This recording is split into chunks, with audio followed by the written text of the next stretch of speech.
Conference on Housing, Planning, Resilient Urban and Territorial Development, jointly organized by Polis University and the Academy of Science of Albania.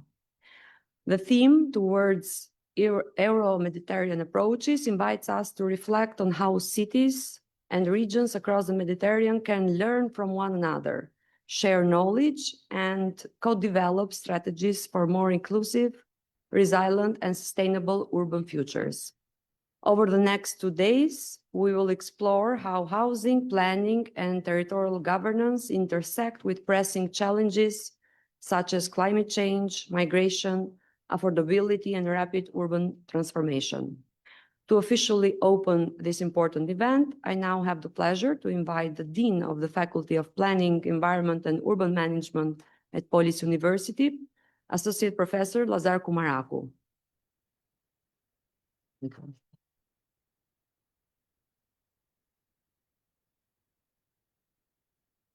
Thank you, Doriana. Thank you very much. Good morning to everyone. It is a great pleasure to host you here in this second edition of the International Conference in Housing, Planning, Resilient Urban Development. For those who may have noticed that the opening remarks will be done by Professor Alia, I want to clarify that I'm not Professor Besnik Alia. For many reasons, I would have liked to be him, but I'm not. I'm Lazar Kumaraku, the head of the Faculty of Urban Planning, Environment and Urban Development, and together with Doriana and Professor Godiva Rembezi, we lead this faculty. This conference marks the second edition of a collaborative initiative between Polis University and the Academy of Science in Albania. The first edition, held 2 years ago, was a profitable and successful edition, resulting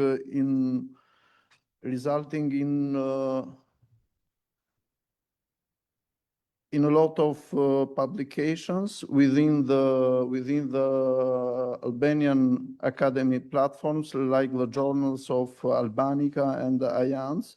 We published also even a book of proceedings with all of papers of the last year. This year, we have the honor to host 3 distinguished keynote speakers: Professor Panteleon Skayanis from the University of Thessaly, Greece, and the University of Polis, Professor Sokol Dervishi from the Epoka University, and Doris Andoni, probably the most prominent expert in housing in Albania.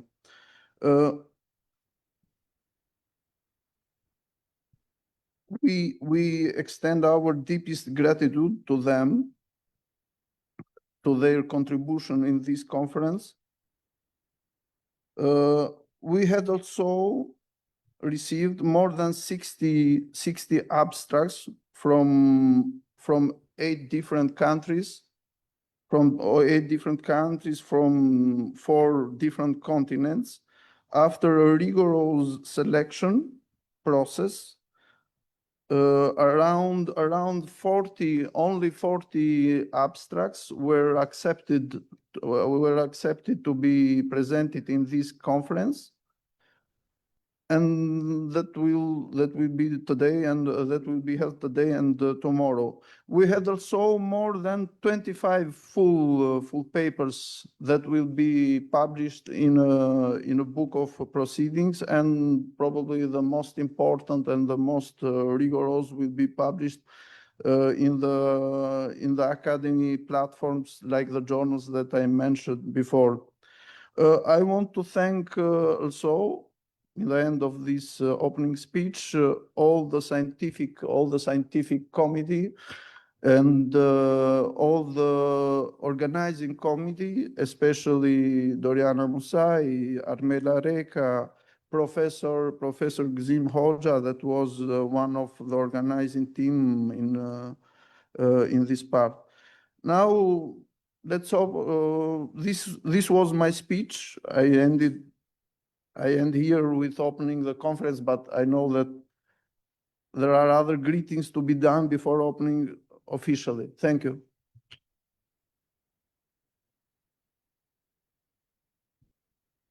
Well, thank you, Professor. We are also now honored to welcome our institutional partner, the Academy of Science of Albania, whose collaboration actually continues to strengthen and research and policy dialogue in the field of territorial and urban development.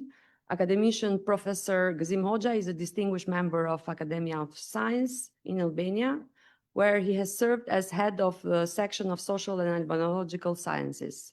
His academic and research work spans environmental protection and territorial development with a long-standing contribution to science policy and higher education in Albania. Please join me in welcome Professor Gzim Hoxha, who will deliver the greeting on behalf of the Academy.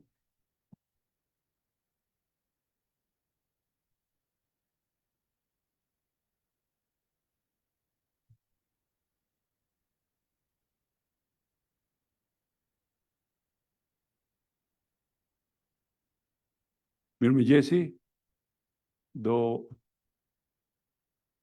të dal nga skema e aktivitetit, e cila procedohet në anglisht, sigurisht, por këtu me që jemi shtëpia edhe gjuhën e kemi gjuhën shqipe, unë do përshëndes në shqip.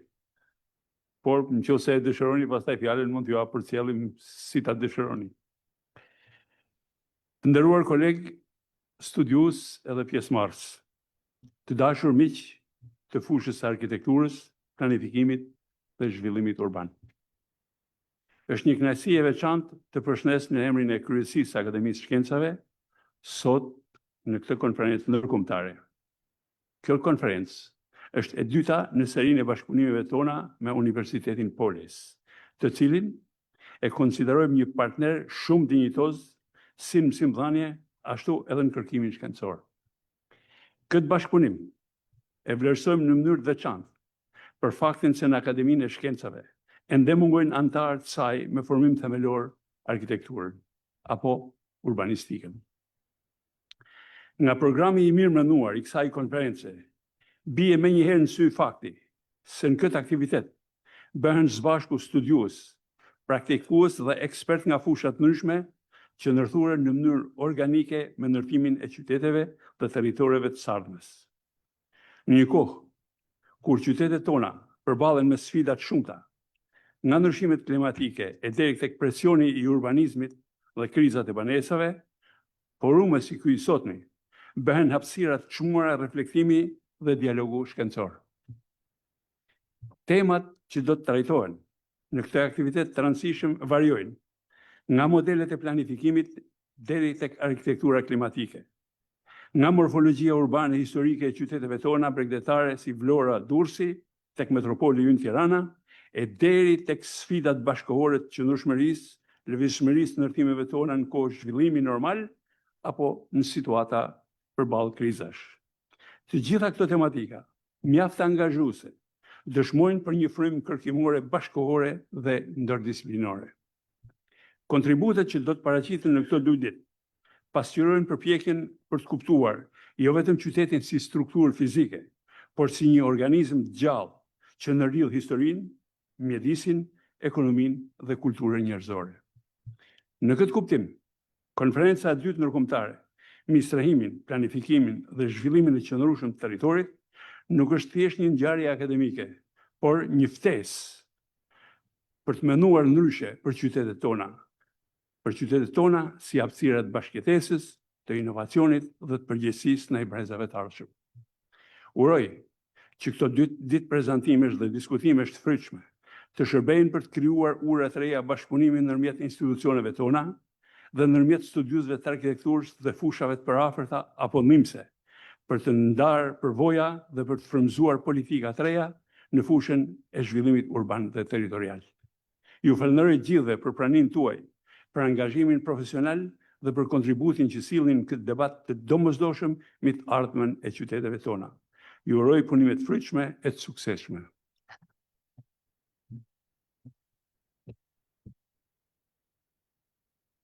Thank you very much. Thank you for these inspiring institutional words. We will now move to the keynote session, where three distinguished speakers will offer their reflections on the challenges and opportunities of housing, planning, and resilience, from infrastructure and climate to social policy. It is my pleasure to introduce our first keynote speaker, Professor Pantaleon Skayanis, from the University of Thessaly, Greece, but also part of Polis University since 2022 now. Professor Skayanis is a distinguished scholar in urban and regional planning with a strong focus on metropolitan development, infrastructure systems, and the governance of complex urban transformation. Today, he will deliver a keynote titled Complexity Factors and Vulnerability Issues Involved in the Creation of Metro Networks in Large Cities. Some notes on the Tirana case. His lecture will explore how large-scale infrastructure projects, such as metro systems, embody both the promises and vulnerabilities of urban modernization, particularly in fast-changing cities like Tirana. Please join me in welcoming Professor Pantaleon Skayanis.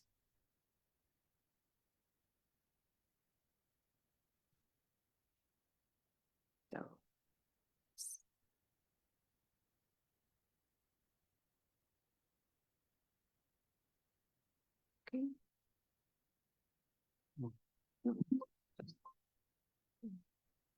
Okay. Good morning, everybody. Thank you for inviting me here. I'm very glad to be again here and to talk to you and with you.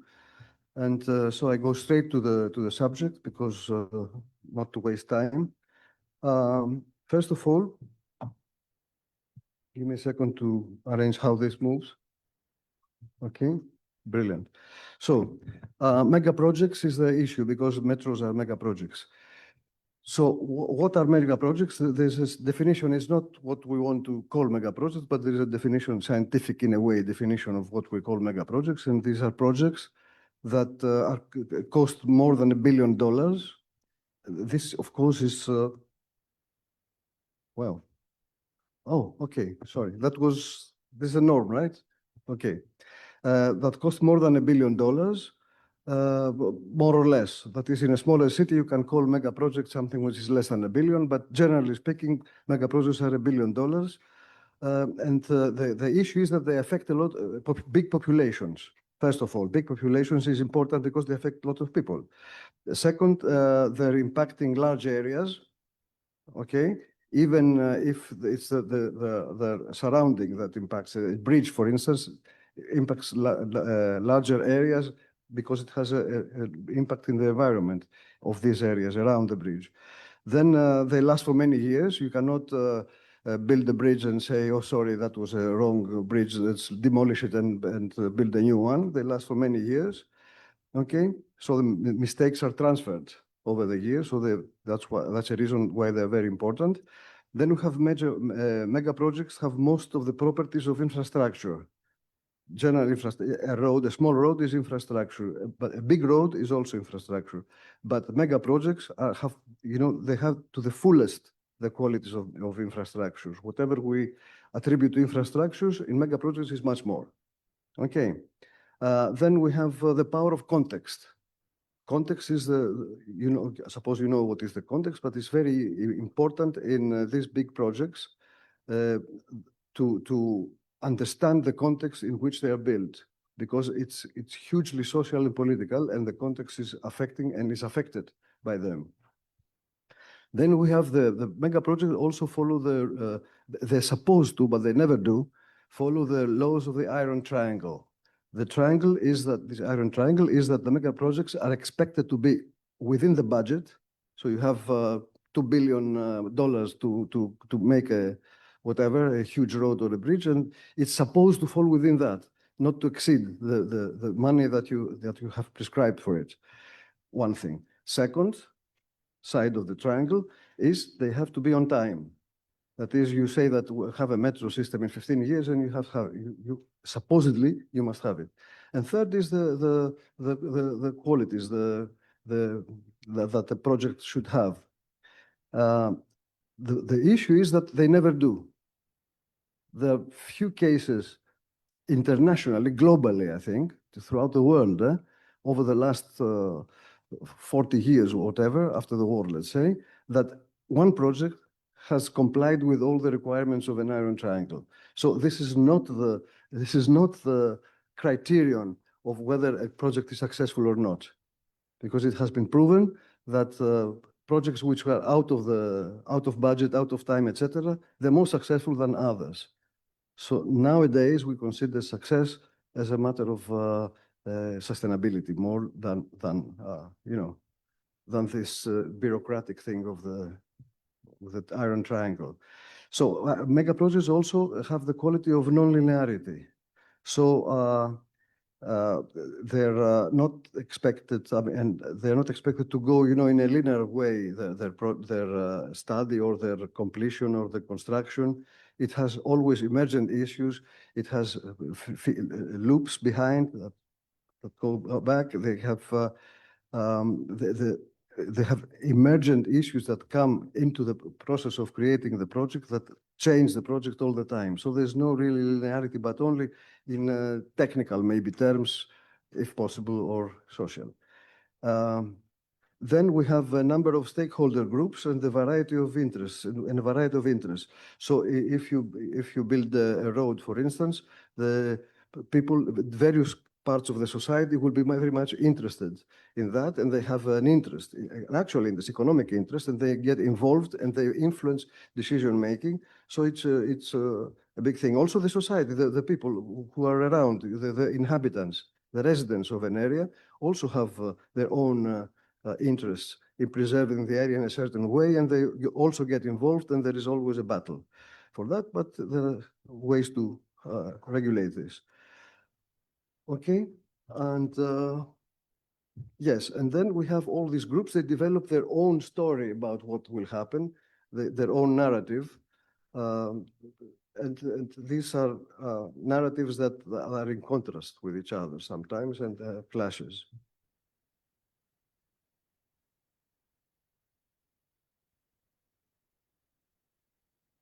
Very good.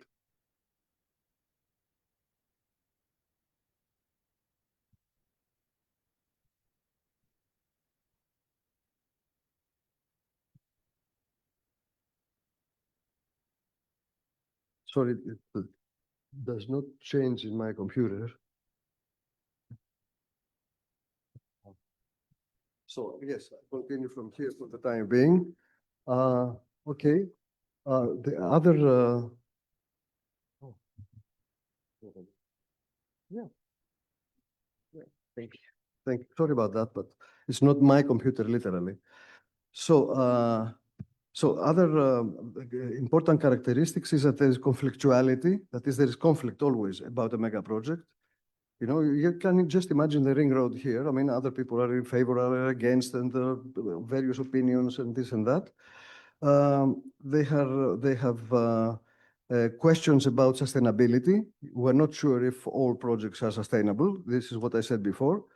And sustainability has 4 dimensions. We have eco-sustainability, ecological sustainability.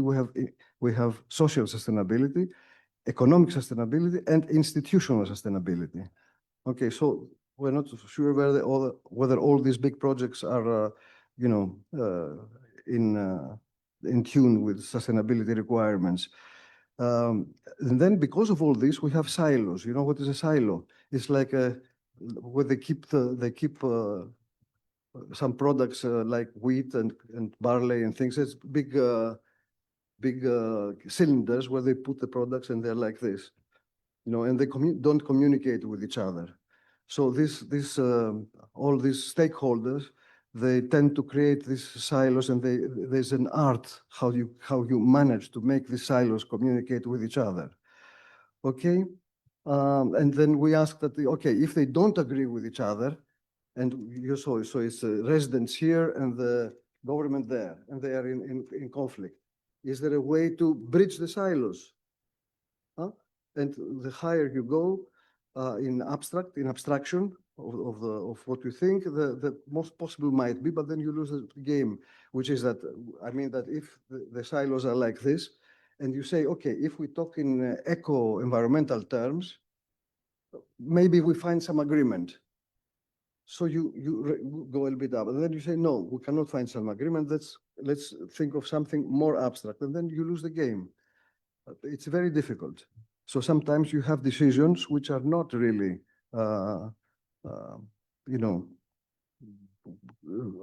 complying with what the people would expect.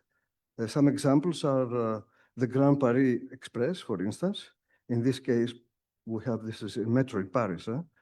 We have the metro extending into various neighborhoods outside Paris, but then they chose to make the metro expand, in places like to business and elite places, and they left out the suburbs of Paris where the working class people live, the famous banlieue in Paris, and there's a big problem then. They have created a lot of problems. In Delhi also, there was, in Delhi in India, I mean, there was a lot of deforestation and people were relocated without wanting, and settlements were destroyed to build the metro. So there was a big clash on that.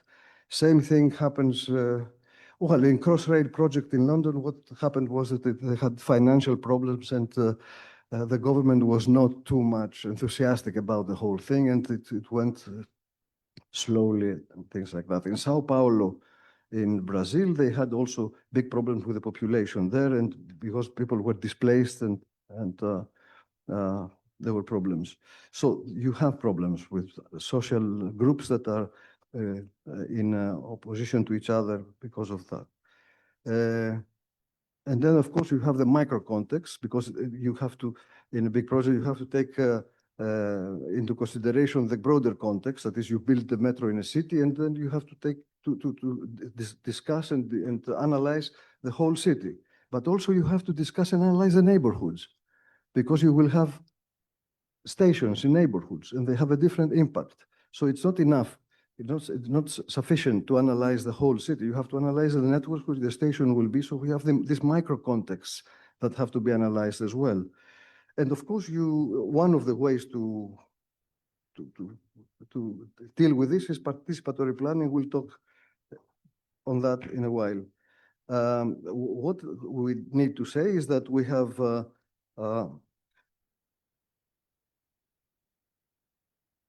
okay, the light did not change. Here you go. So we have when the decision making, we have this realms of decision making, and what I argue also is that the mega projects are complex projects. But what is complex is something that we need to not really to discuss, but just to mention here, because we have, as you see there, we have complex situations, realms. We have complicated, which is different. We have simple, and we have chaotic. So there we can go to the theory of chaos. Okay. So what is happening is that if we have complicated and simple projects are ordered. There's an order, because complicated is when you know the unknowns, you know what you don't know. Okay. Then in simple projects, in simple realms, you know what you know. It's straightforward. Okay, it's like mathematics, it's straightforward. These are ordered realms. There is a kind of order. Then if you go to complex, there are unknown unknowns. So there are situations which you don't know, and you don't know how to deal with them very well. So it's a problem with the complex projects, and I think the mega projects belong to this realm. And then you have the chaotic, which goes to the theory of chaos, and it's completely unknowable. It's a mess, we would say in everyday language. It's completely unknown, and you have to start discovering by acting, and then you see the results. Then you see the responses. In acting, when you know nothing, you act. You cannot do anything else, and gradually you come to know a few things. So these are the unordered realms, which is very interesting. And the metros and all the mega projects, they fall into that thing, especially in the complex thing. Okay, and then you have the middle, you have disorder, which are, it borrows things from everything. And it is something that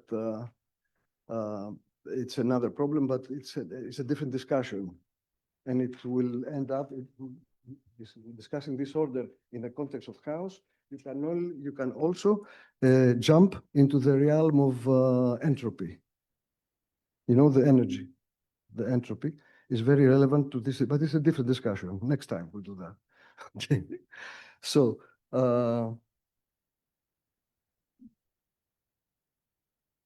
sorry.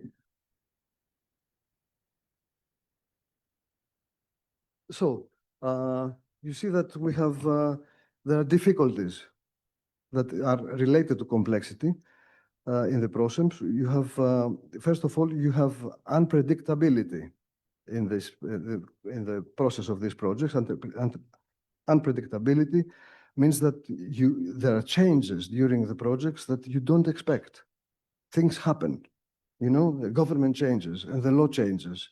You dig, like here in Thessaloniki, and you find antiquities, which you didn't expect to find. There are lots of things like that. Or, like in Sydney, they made a tunnel under the city, and there was a narrative that was, you know, promoted by the governments and the construction companies about how this tunnel will work. And then they changed the narrative. They changed the tunnel a little bit, and the narrative changed, and it was considered to be unsuccessful, although it was, technically speaking, it was a very successful project. But the people had another thing in mind. That is another narrative in mind. And then when they saw the project, it was different. And that was a change, that unpredictability, as far as the people are concerned, it was a big problem for that. Then you have qualitative transformation. You have a legal problem, a legal issue, for instance, and it becomes a social issue because it starts affecting lots of people and becomes a big social issue, although it was initially a small legal issue. You have these things. So qualitative transformations, you have the upcoming emergent issues, like goal changing. You build a road you build a big ring road, for instance, to mitigate the traffic problems, all right, which is normal. But then, after you start building the road, you realize that it's not just the traffic, but the road has an impact, the ring road has an impact to the environment around, not the physical environment, the eco-environment, the social environment, the people who live there. It has a different impact. And then you start realizing that building the road is an intervention in space, which is not just technical. It is like a chirurgical operation in space, and you know, it changes things around. So this is, and then you say you go out as a minister of infrastructure and say that, okay, we build the road, and this is a good chance to change the master plan of the area because of the road. So this means that you have an emergent issue, the master plan, which you didn't realize before. You just did the road for the traffic. So that's a simplistic example, but in more complex situations, it's something similar. Then the issue is that you have solutions, which are many, and they change over time. So it is very difficult to really have the best possible solution. Rather, you can have the best possible solution, but you don't have a solution which is like solving a mathematical equation.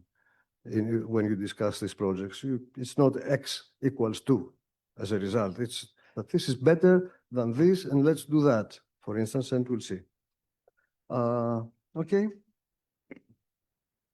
And this, of course, we have the various independent actors who are involved in that, various social groups, interests, etc., and they create a whole situation of discussion with problems and things that, and this creates uncertainty, and uncertainty is key for that, for those things. Uncertainty, if you have uncertainty, you have to make decisions after that, and decisions in the context of uncertainty means that you take a risk.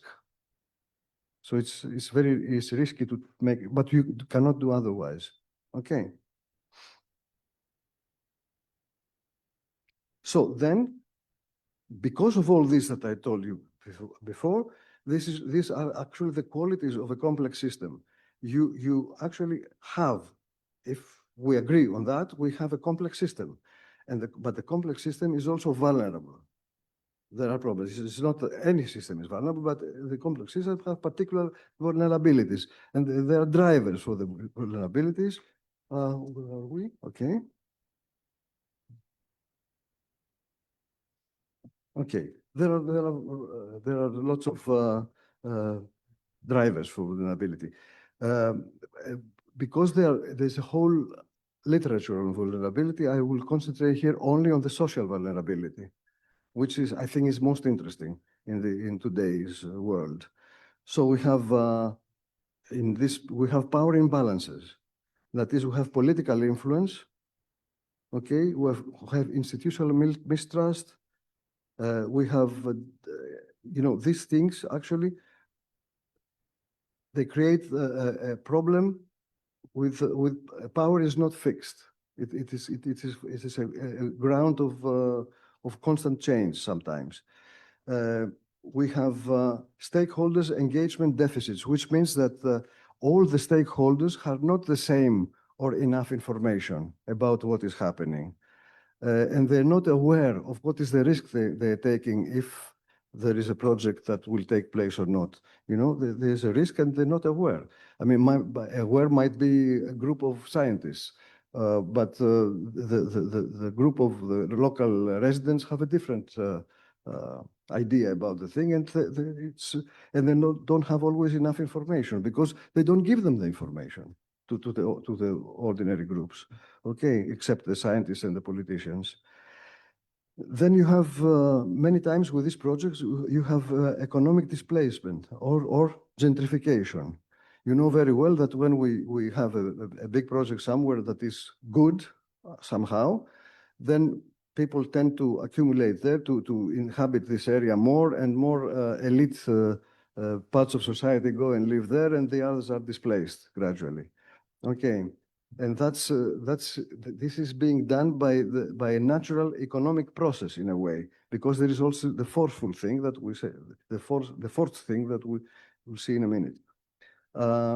Then many times in with these big projects, you have disruption of the urban space, what we call the urban tissue sometimes, which is that you build a huge road in the middle of a city, and then the urban tissue is cut, and the communication between the two parts is not existing anymore. This is a big problem. Okay, and it's not only this, is many problems associated with this, and they are similar. And this has also social impacts, because people who used to go, for instance, to the school from the other side of the road, they cannot go now. They need another school, or they need to drive 2 hours to reach the other side until they find an interchange. It's a problem. And not only the school, is a hospital, is this, is the grocery store you used to shop, and is your friend, and is from the other side, and blah, blah. It's a whole thing. It's a problem. Then you have the cultural landscape that changes, that is people who belong, social groups who reside in an area, okay, for a long time. They have created an identity of themselves and of their friends and of their groups, etc. So there's a square that young people from certain places go there, and they talk and they meet and everything. And if you cut this, you lose this group sense of people sometimes, and the sense of belonging to a place. There's no place to belong to if the place is cut in 3 parts. Okay, so it's a social problem, this thing. Then you have displacement and segregation, which is similar to displacement and gentrification, but in this case you have forced situations. That is, the government goes and evacuates a place. We had this problem in the Rio Olympic Games, where it was the Villa Autostrada, was a community, almost a favela, was in front of the stadium they used they were planning to build. And then in this, they just evacuated this place and they threw on the road, I don't know how many hundreds inhabitants there, just to create better access to the stadium. That's okay, but I mean, what happened was abrupt, sudden, and I would say not polite at all, kind of evacuation of the area. So we have these things a lot. Wherever we have governments which do not discuss a lot with the people as they should. In India, we have a lot of this also. And you have health issues and stress issues because people, this is a very delicate thing. You have a lot of psychological stress in this kind of situations. Okay, and the question is whether participatory planning is a good method to face these issues of complexity and vulnerability in these big systems. How much time do I have? Okay, it's fine. Thank you. So we can talk a little bit about participation, which is a very interesting thing. That is, everybody says we have participation, but participation is not so self-understood and it's not so widespread in its correct way, I think. So, what does participation involve?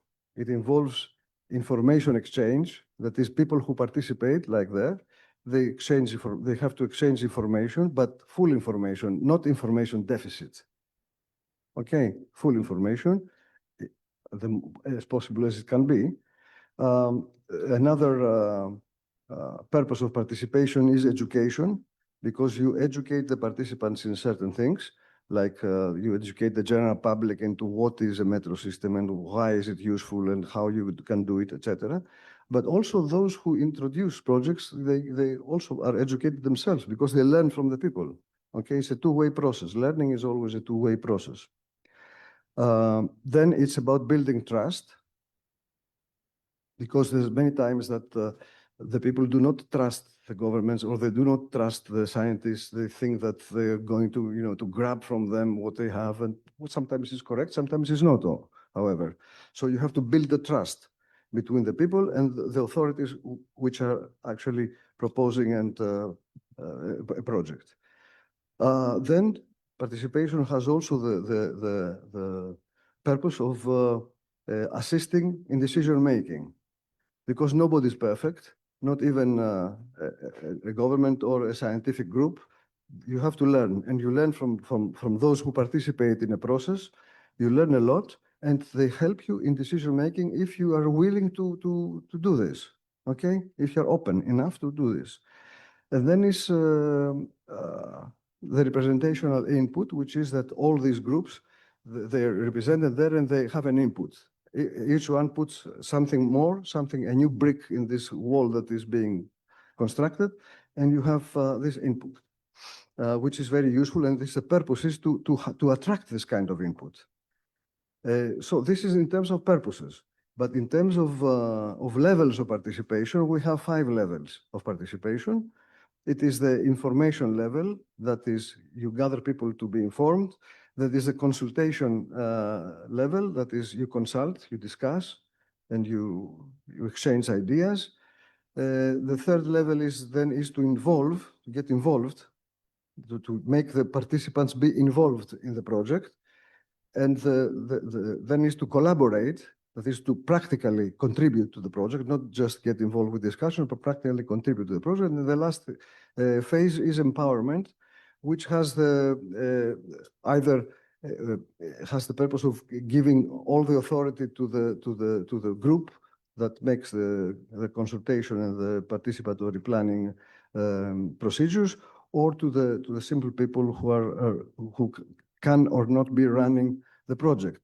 But in big projects like metros, you cannot have full empowerment, because you cannot have a group of residents running a metro. It's impossible. For smaller projects, yes, you can do that, but not for metros or huge projects. It's very difficult and it's not recommended actually because it was very complicated. So the problem is that whether participation is a placebo thing, that this is a fake thing, that you do it just to do it and tick the box that, okay, we did participation, we did it, okay, tick the box because the European Union, for instance, to give you money, they expect that you have some kind of participatory procedures in a project and you tick the box, we did it. And you've done nothing, in fact, because what you did is it was very, very short, without enough information, without thorough discussions, without this, without that. You just tick the box. That is a placebo participation, or you have a transformative practice. That is, you use the participation to really achieve a transformation on space via the projects that you are proposing and you are staging. Okay. Then,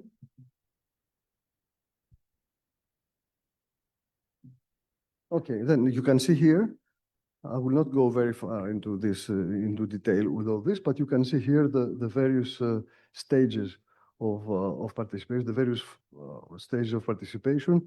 That is the information phase, the consultation, the involvement, the collaboration, and the empowering, and they have purposes and how you do this. Okay. And this is just the system accepted by the International Association of Participatory Planning. They suggest this, or they suggest the other one, which is absolutely extremely similar, is this one, where you can see that what is the function of each one of them.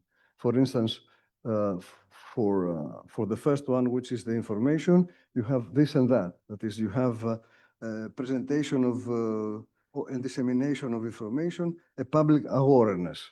This is what falls in the realm of information. In the second one, which is the consultation, okay, you have the direct observation, you have the field observation, you have the opinion collection from a selected group of general public, you have the opinion collection from a large body of the general public. Okay, you have this, and so it goes for the others until you reach the end, which is the empowerment phase, in which we said that the participants run the project, which is the most advanced, but it's not always the mostly recommended.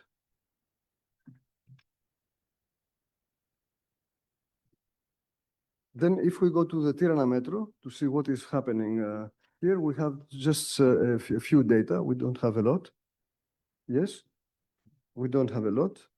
But what we can do is we can say a few things according to what I have searched, basically from the internet is my search. It's not something that I know from other sources. I used internet sources, Copilot, ChatGPT, blah, blah, all this. But I try to evaluate whether they are valid or whether they say rubbish. So I concluded that the valid things are those things that I will present you here. Okay. There's a question, why not for the moment? Not only Metro, but other systems too. And according to the searches, I found that, first of all, the population is enough for a metro, because I know that there's a rule of thumb, you know, the rule of thumb, practical rule, that you can do metros in cities which are about 1 million and more. So it could be 800,000 or 1 million and more. Then you can be, in theory, you can be justified to propose a metro. If for a city of 400,000, you don't do a metro, you do other things. You create other things, you develop tramways, whatever, but not a metro. For 1 million almost, you are justified to propose a metro, so it's okay. Tirana is, in this sense, it's all right for a metro. Then in Tirana, we have an underground geology, which is not the best. That is, there are underground streams and things like that, which will need, in creating a metro, will need a special treatment. That is very careful and very good construction and very careful design of the routes of the metro, because they have because there's a thing with the underground geology. Then it's a high cost. high cost is a big problem. And I remember in 2017, the mayor at that time, they said that, the mayor of Tirana, I mean, at that time, he said that we cannot build the metro because it's too expensive. And it is too expensive in the sense that a kilometer of a metro costs something like $200 million. You can have less, but you can have more. There are metros that in Vietnam, I think they cost $100 million per kilometer, but there are metros that cost 200 or 600. But an average thing is 200 million per kilometer. So it is with 3 kilometers, you have $600 million, which is the budget of a city for a year, maybe. You see what I mean? So it is a problem. If it's not financed by other sources like European Union, banks, etc., whatever, it's a big thing.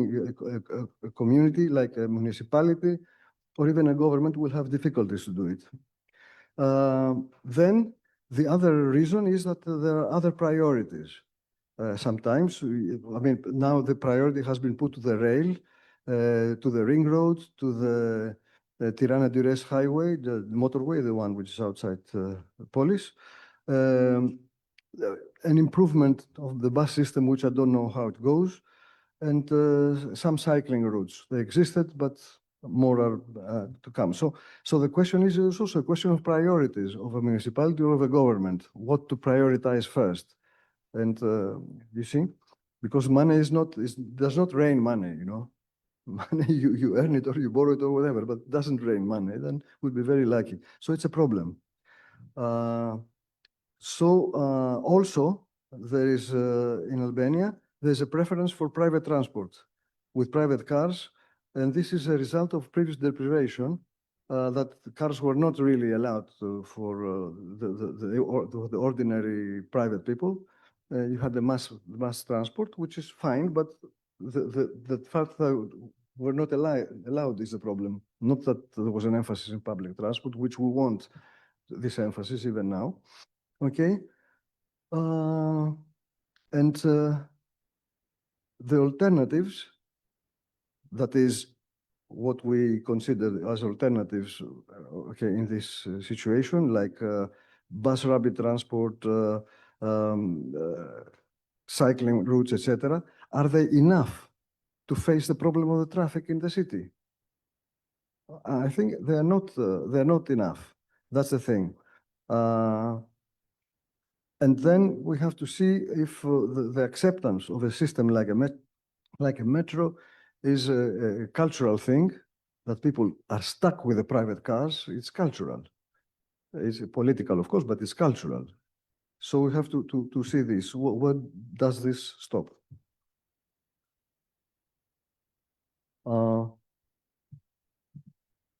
The other thing is that if we think about a metro in this city, we should also think about what has to be done, what is required.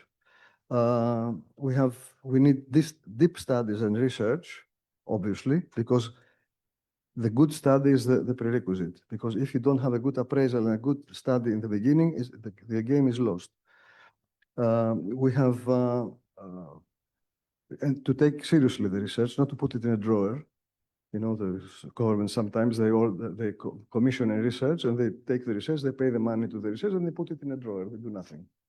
So this is not the case. I mean, research should be taken into account. And financial issues are very important.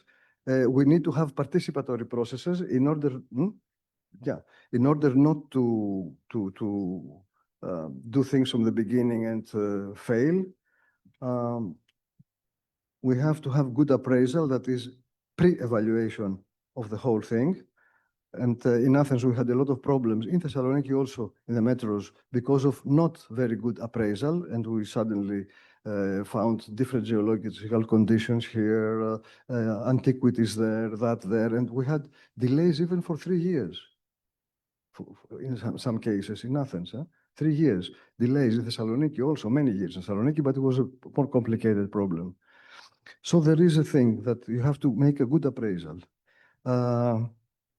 We have to understand complexity and all these things that I told you at the beginning, to face them one by one. okay, and to evaluate uncertainty, to be aware of what risks are you taking. And you have also to take, to understand the cultural dimensions. Will the people be accepting this, any project or not?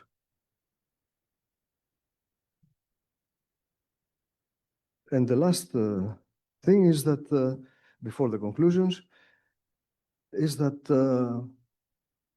that a metro in any city has to be put in a metropolitan dimension, a metropolitan perspective. You cannot solve only the circulation, the traffic problems with a metro. You have to, you actually rearrange the whole city. So you need a strong collaboration between the planners, the urban planners, and the transport engineers. It's not a technical thing. The technical thing is the least. There are solutions for the technical things. Always. There's mathematics, there's physics, there's civil engineering, even architecture, and they provide solutions for the technical things. But how about the broader context, the rearrangement of the whole city, of the metropolitan profile of the city? So, and then we have to see that one metro like this will need satellite systems. Okay, you have tramways around the metro, and then buses, and then mini buses, and then whatever. You have it like, it's like a tree. You have the big thing, which is the metro, is a trunk of the system, and then you articulate to that other systems, so that you make the system accessible by everybody from anywhere. Okay.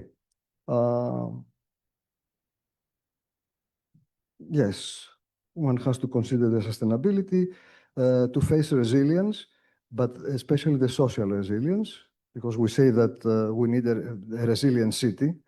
But this is, if we don't consider exactly what we mean, socially, it's rubbish. If we say we need a resilient city, because resilient city, we cannot, every part of the city is resilient. Will be resilient or what? Every group of people will be resilient. Will be resilient equally. If we have a resilience policy, will this area here, which is a very good area, be the same? We take measures for this place here or for the neighborhood at the end of the boulevard. It's a problem, what we call resilience. Okay. So it has to be targeted. And to have proper resilience, you need to target first the weak groups. And after you target the weak groups, okay, the other groups, which are more sort of not more elitist, they will benefit in any case. So, and also we have to face problems like gentrification and changes of land values, especially now where we have the skyscraper projects in Tirana. We have 42 skyscrapers under planning or construction, and this will hugely impact the urban tissue of the city. And obviously, any metro system that is planned has to take into account this. But because this is not really planned, it's emergent, as we said before, you have to face this problem. Because you take into account the 42 under construction or under design, and you adapt the metro system to that, and then another 5 come up there. If you don't have planning, it's useless. So it's a problem. Anyway, we conclude. That's the silos I was saying before. If you didn't understand what are the silos, these are silos, okay? Different narratives, different social groups, different ideas. Do they communicate with each other, or they just silos? And the environment, the discussion on environment might create a bridge between the silos. But is this happening, actually? This is a question. So, how to bridge the silos? How to avoid top-down and ad hoc decisions? Okay, that's the thing. So that you need for this participation. How to overcome technocratic bias. Technocratic bias is the thing that we think that the scientists who calculate efficiency and cost benefit are right, and only them are right. So you build the project by just following the scientists and the technocrats. This is not the case. This is not good. How to bring participatory mechanisms we discussed this.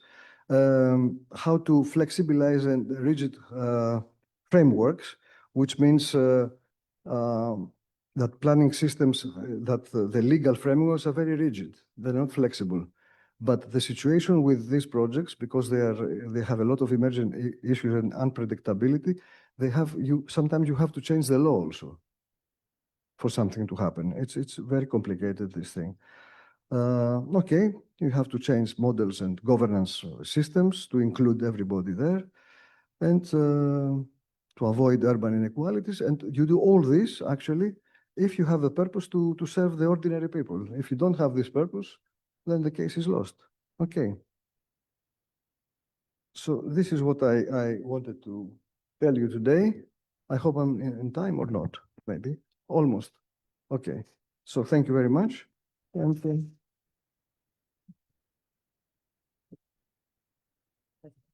we do it. I will change, yeah.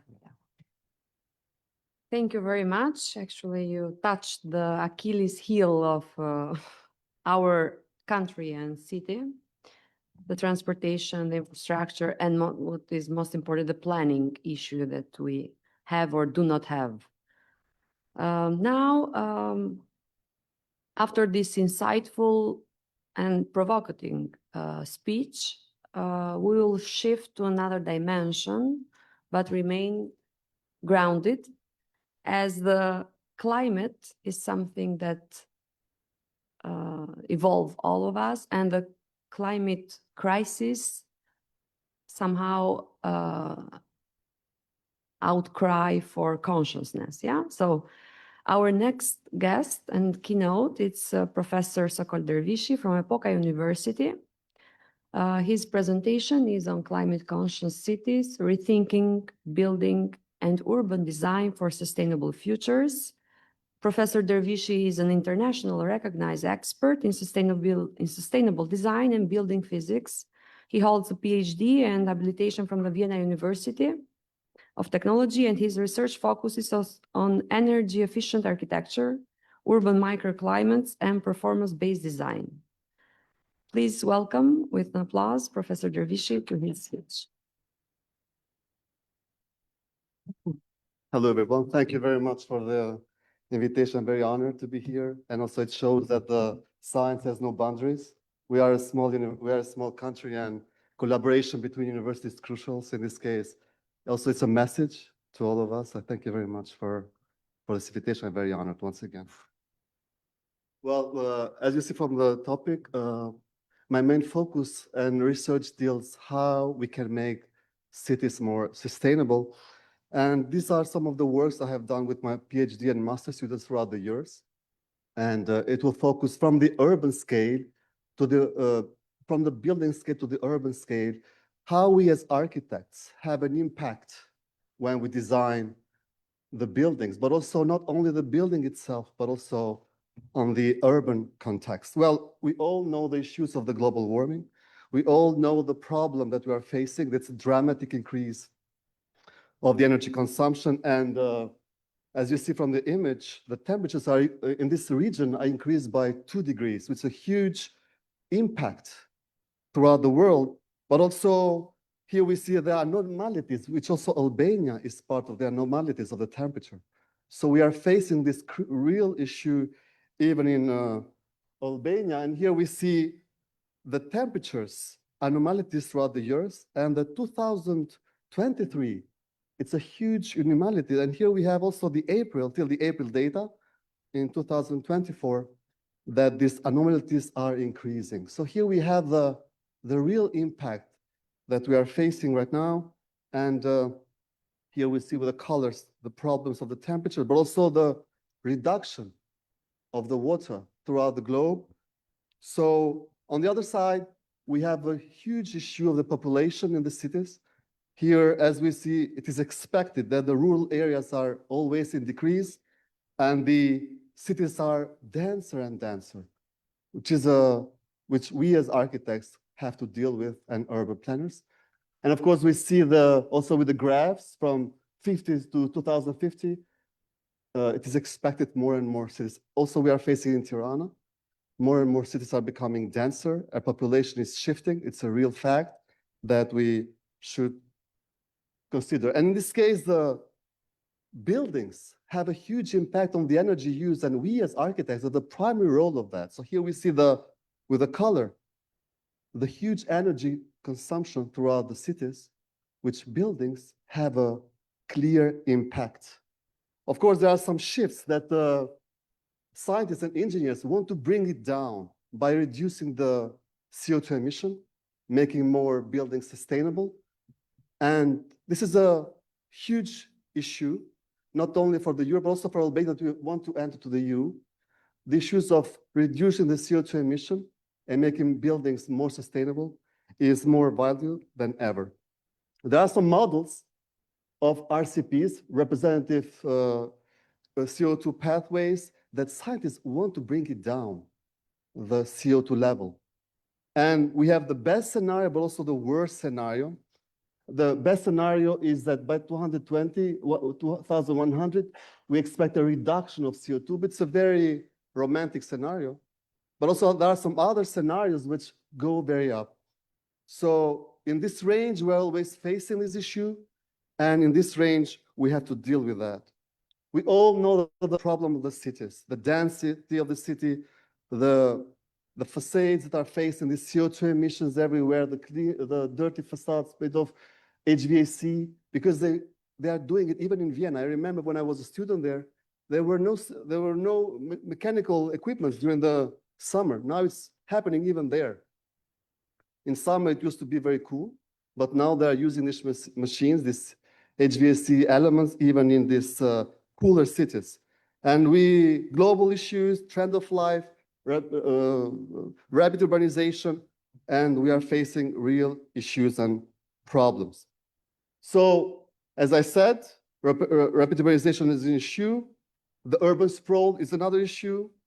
The agriculture scarcity is another issue, and we try to find solutions to the problem. Now, what we are discussing right now, we are, as architects, have to make decisions. And one of the main elements is the urban and building morphology.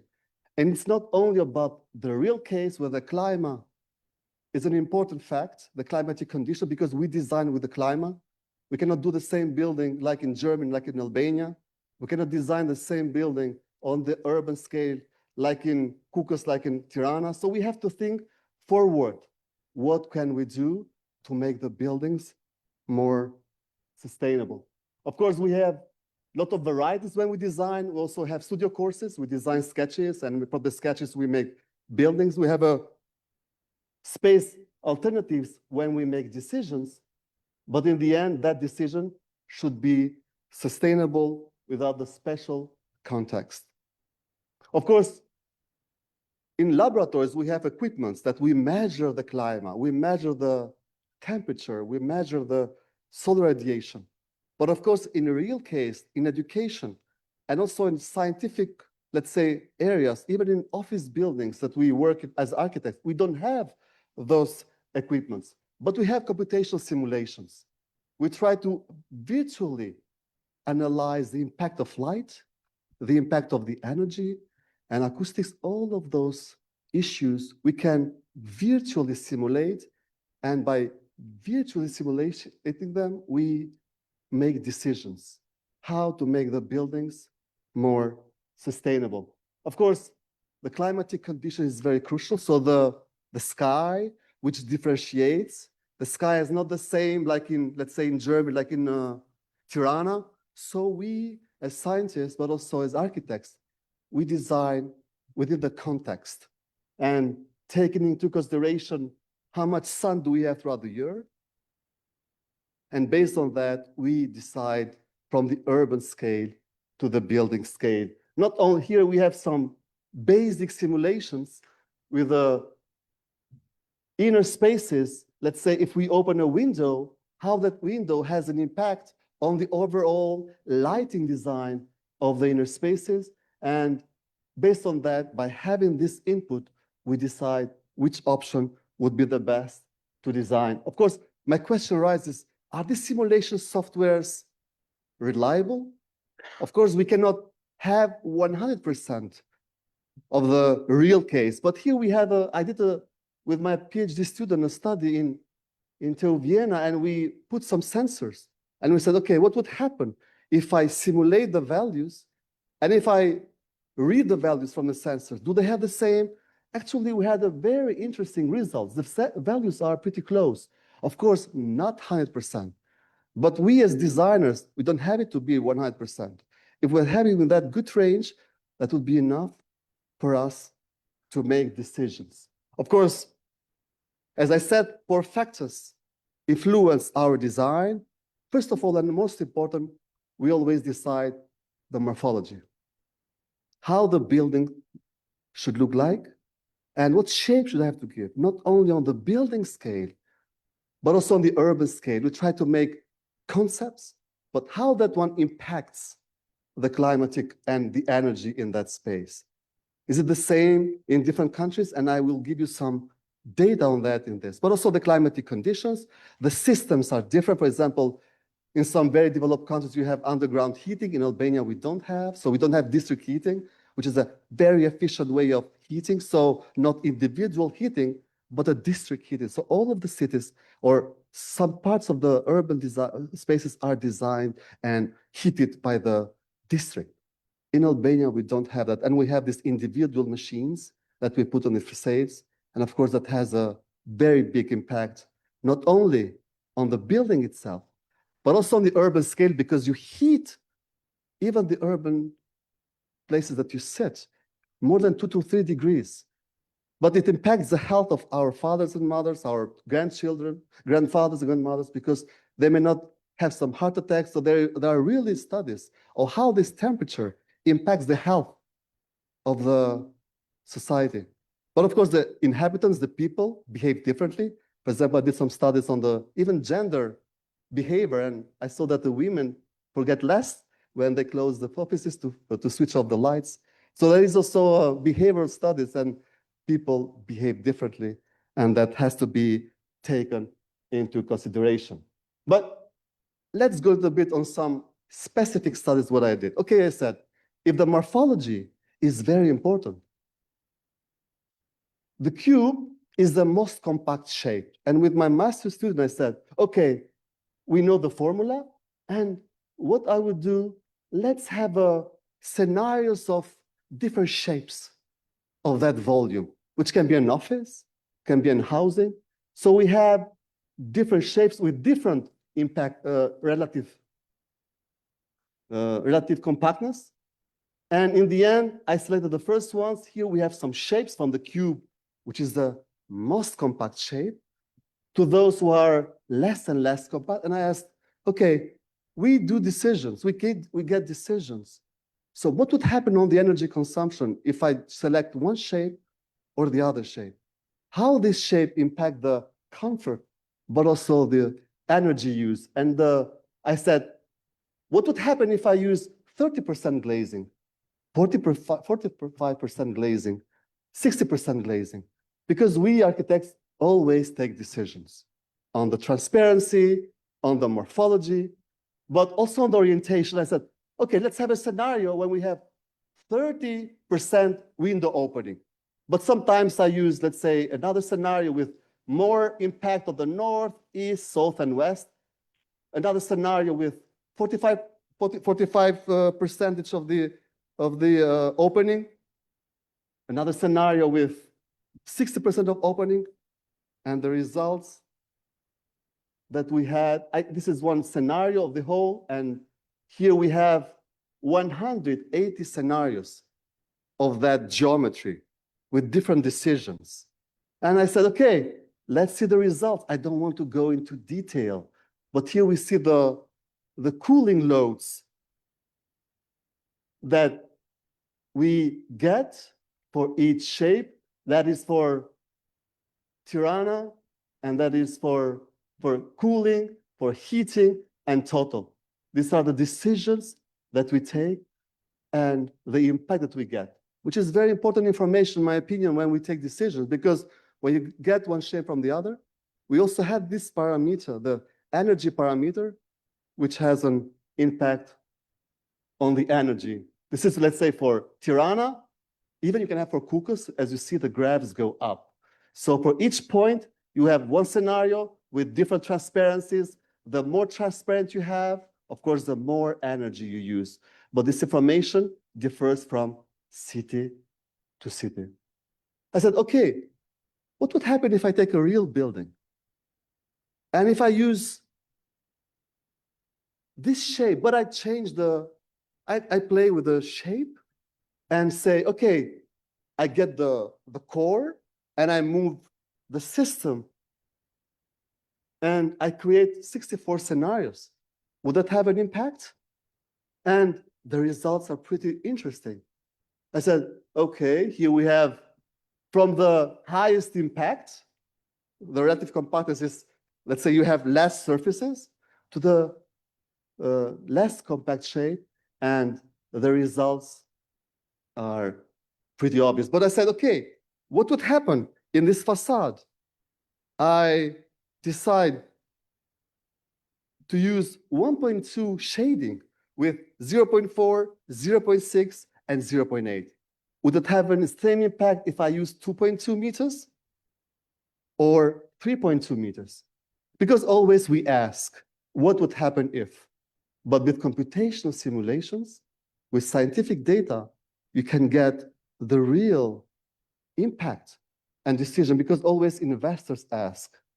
And we, as designers, should give scientific also inputs on the decisions that we make as architects, not only I like or I dislike, but putting some scientific information also in that aspect. And here we see the relative compactness with 50%, 75%, and 100% energy use. But now as architects, we have the formula, and you can design relative compactness between those two, but still you have the correlation, which is pretty high. So we can define even formulas, and then you don't have to design everything, or you don't have to simulate everything, but within this range, you can have different scenarios, and you see the impact on the energy use. And I say, okay, from the first one to the last one, there's a big shift, but between those two, you can select scenarios.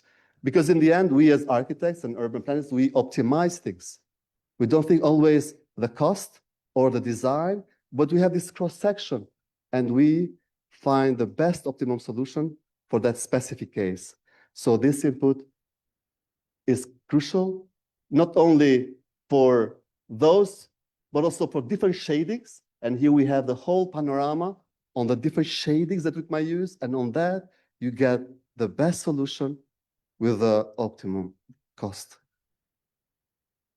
Another study I did with the design of the schools. They say, okay, we have these 8 main school shapes when we design. And I said, okay, what would happen if I select different contexts? I say, okay, I select Tirana, Zagreb, Athens, and Sarajevo, which have different climatic contexts.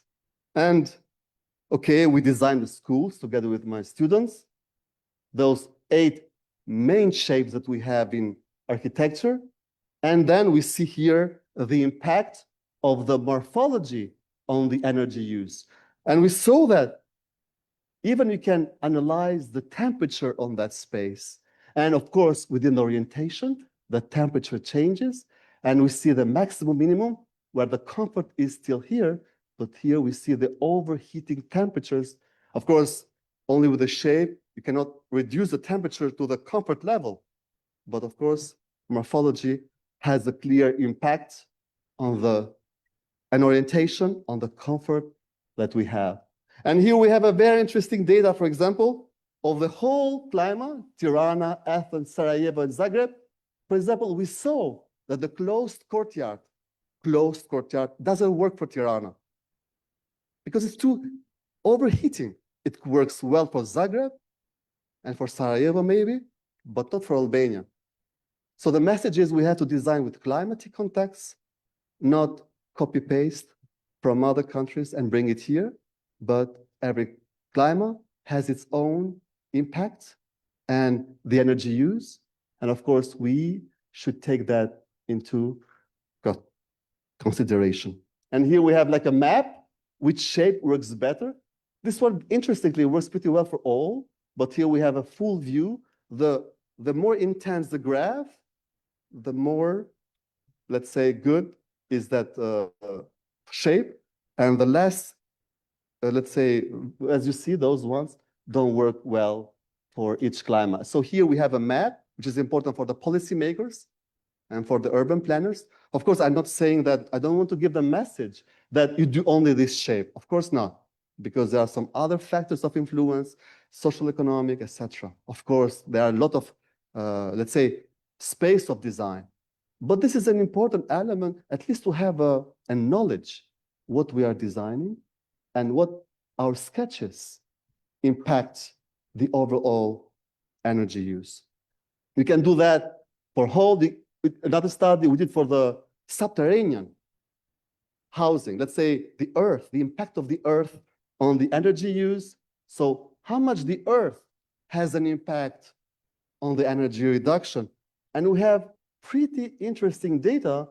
The ones which is fully on earth has the lowest energy use because the earth has a stabilized temperature, and the stabilized temperature makes the energy more constant. And of course, the less you have exposed outside, of course, the more issues you have with the energy use, which means the comfort, but of course, the machines that we use all of the day to cool up the spaces, which has an impact not only locally, but of course also globally. And here we have the real scenarios, which system works better for all of the climatic conditions. So the policymakers have this in mind when they design the projects. So till now, I focus mainly on the building scale, but of course, buildings that don't work alone, they are within the context.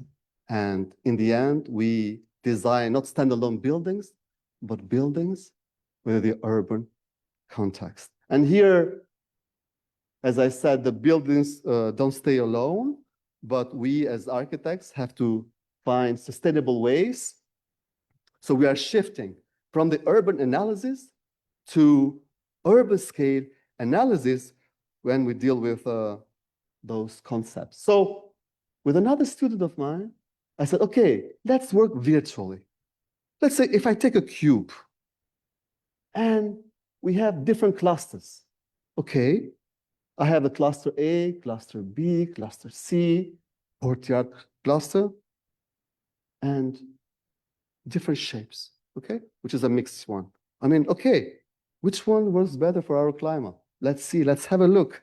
It was very interesting also for me to experience that. So we designed the spaces with different geometries, different shapes. And then here we have I also did some scenarios. The first scenario is that, okay, what would happen if I have uniform height, let's say 20 floor height? What would happen if I use different floor heights? What would happen if I use some holes inside, let's say to have this ventilation? I mean, which one would work better for the climatic context, let's say for housing design? And those concepts, here we have the old scenarios from the basic one, cluster 1 to cluster 5 with scenario 1, scenario 2, and scenario 3. And here we have the city scale analysis. So we shifted from the urban scale to city scale. So we measured the temperature of the surrounding buildings, how this shapes these materials, the geometry, X and Y and height, the morphological context, how that one impacts not only the building inside, but the building urban scale design. And here we have very interesting data because we see the temperatures in the streets, in the courtyard, the impact of the shapes on the temperatures between. And on that case, we analyzed the temperature, the wind speed, and in the end, we saw that for Albania, the courtyard housing is working pretty well. And also one message, I'm not saying that we all should do building as courtyards, of course not. But that is an important element, at least to to have a feedback when we design. I'm not saying the message is not giving you the full panorama, do it like this, but to have a panorama, a picture of UTCI UCI is the urban comfort in the city scale. And here we have the results of the temperature, which is pretty low with its shape. And the ones which doesn't work pretty well are the ones, let's say, parafabricated, let's say in the urban scale, that's this narrow buildings, but also the mixed use. And here we have with colors, the ones that work better, the ones which has mixed use, so with different heights, work the best because you have a more, let's say, interaction with the wind. And in that case, these buildings work the best. On the other side, we did another study on the urban scale of the morphology. Let's say we shifted from the, I think I'm good with time, I hope. I'm in time, I think. So we shifted from the virtual simulation to real simulation. So we analyzed different 4 main cities. We analyzed Amsterdam, Paris, Venice, and Stockholm. This has been published in a high impact factor journal. It's already published right now. So for those who are interested, I may send also the link so you can really read what the results were. So we focused on the unique urban morphology. We focused on the, as you see, on the cities in promoting, those cities promote sustainable architecture, because always we ask why you select that proper city. And of course, we should have arguments. And those are the arguments that I analyzed with my student. And here we had those shapes. So we analyzed those main shapes from M1, which was closed block, I-shaped, small rise buildings, closed courtyards, and open courtyards. So here we have the whole, let's say, picture from Amsterdam, Venice, Paris, and Stockholm with different types of shapes and geometries and architectural, let's say, pattern. And of course, we analyze the climate of this context. The climate is different. And one of the main elements are the urban parameters. So always we work with urban parameters, so land area, shape factor, building density, floor area ratio, length to width ratio, and of course, aspect ratio. So these parameters are important to analyze what makes it different. So by using those parameters, we analyze the impact, why this is happening, which is very important for our case. And of course, we analyze. Is it working?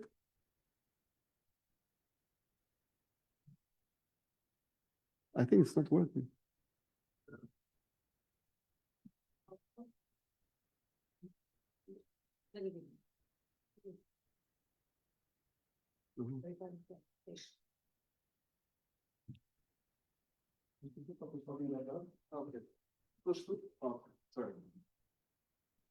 So we analyze the solar radiation of these buildings. We analyze from M1 to M2, M3, M4, and M5.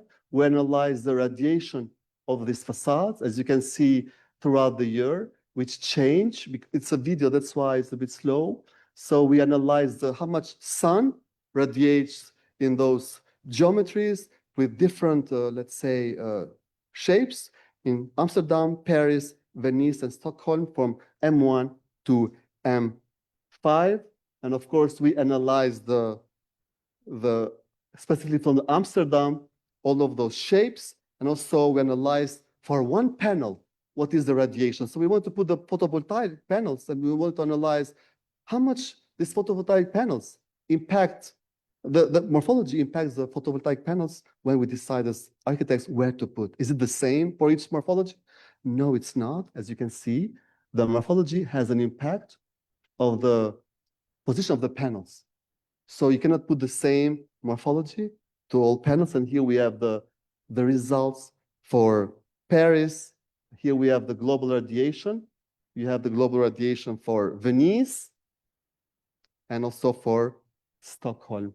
So these studies, and then we analyzed for each geometry which morphology would work the best for the solar radiation and within the impact of the photovoltaic panels.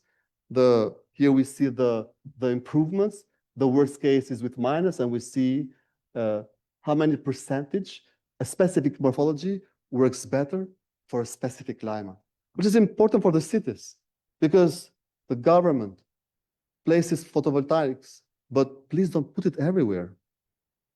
Select the proper morphology when you put the photovoltaics. You say, okay, it's not so much, it's 8%, but if you reply with the money, it's €1 million. So the message is when we give decisions as scientists, but also as urban planners or governmental bodies, you should do it based on scientific knowledge. And then based on that, you provide the optimum scenarios. What I found interesting was a very interesting correlation between the envelope to site ratio with the energy use. Very interesting. It was pretty interesting result for a specific climate that was from Amsterdam. But I saw that each country has its own correlation, which might work well for another, but not work well for the other climate. Let's say we always have this qasjeje and intensity. We have only these two parameters when we design buildings in Albania or urban design. What is the qasjeje? What is the intensity? But what is the facade to site ratio? What is the facade to roof ratio? Those parameters are very crucial. Right now we don't have in Albania, but the correlation is pretty high in some cases. It's pretty high, and maybe that can be considered for the climate of Albania, I hope, maybe for the government, to have other parameters rather than qasjeje and intensity that we basically use in Albania. Of course, if I put the photovoltaics in the facade, it's not profitable. But if you put in the facade, the photovoltaic panels, but on the rooftop, we have some positive plus energy use. So in some morphologies, this is very important because you might have pluses, but not always. So in Stockholm, whatever you do is problem. It's very cold. But in Albania, if you select the proper morphology with a proper facade, orientation and depth and morphology, also the rooftop, it can be even close zero energy building, which is very important when we talk about that, because in the end, it's crucial to analyze those aspects. And here we had another study of the courtyards. Inside of the courtyards, we analyzed for each city, the inside courtyards, the temperature of the courtyard, existing courtyards.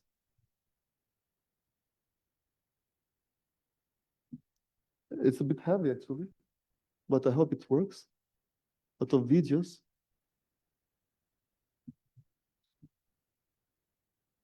There's another one. Okay. So here we have a very interesting data on the materials. If I select, let's say, concrete versus grass, a lot of difference, 8-9 degrees difference. So if you select the proper material, you can reduce even to 8 degrees, 9 degrees, which is a crazy temperature. With 1 degree, you can be killed, you know, let's say our grandfathers. They say heart attack. No, it was the climate, maybe. But we give some. So this important, this shows the impact of the material selection on the urban scale, on the temperature reduction of the cities. And here we see the maximum difference can even be 12 degrees. It's huge material difference from grass to pavement. But each city has its own, let's say every country has its own, so maximum difference in each country you can see in these examples. But of course, maybe let's move. Okay, I'm close. And here we have a very interesting correlation between the yearly average radiation and the, let's say, and the facade results that we might have here, envelope to site ratio. I did some studies of the energy on the impact of the greenery on the facade, and we did some results even for the greenery, and we see that the greenery has an impact. I did different scenarios, and of course, the greenery on the facade has an important also element when we design. The greener the facades are, the less energy you might use, not only on the building scale, but also on the urban scale. Here we have a results of this, of Tirana case. We analyzed 4 different blocks of Tirana with a green and with not green facades. And we saw a very big difference between this data, and also the temperature difference was pretty high. Here we have another case of revitalization of the urban fabric. The urban fabric, let's say photovoltaics of the prefabricated buildings are very problematic. So in this case, we analyzed the urban blocks, and we analyzed with another master student of mine via a questionnaire and temperature. We analyzed what would happen if we design the spaces, not leaving as it is, but with some sketches. We designed those existing building blocks in Albania.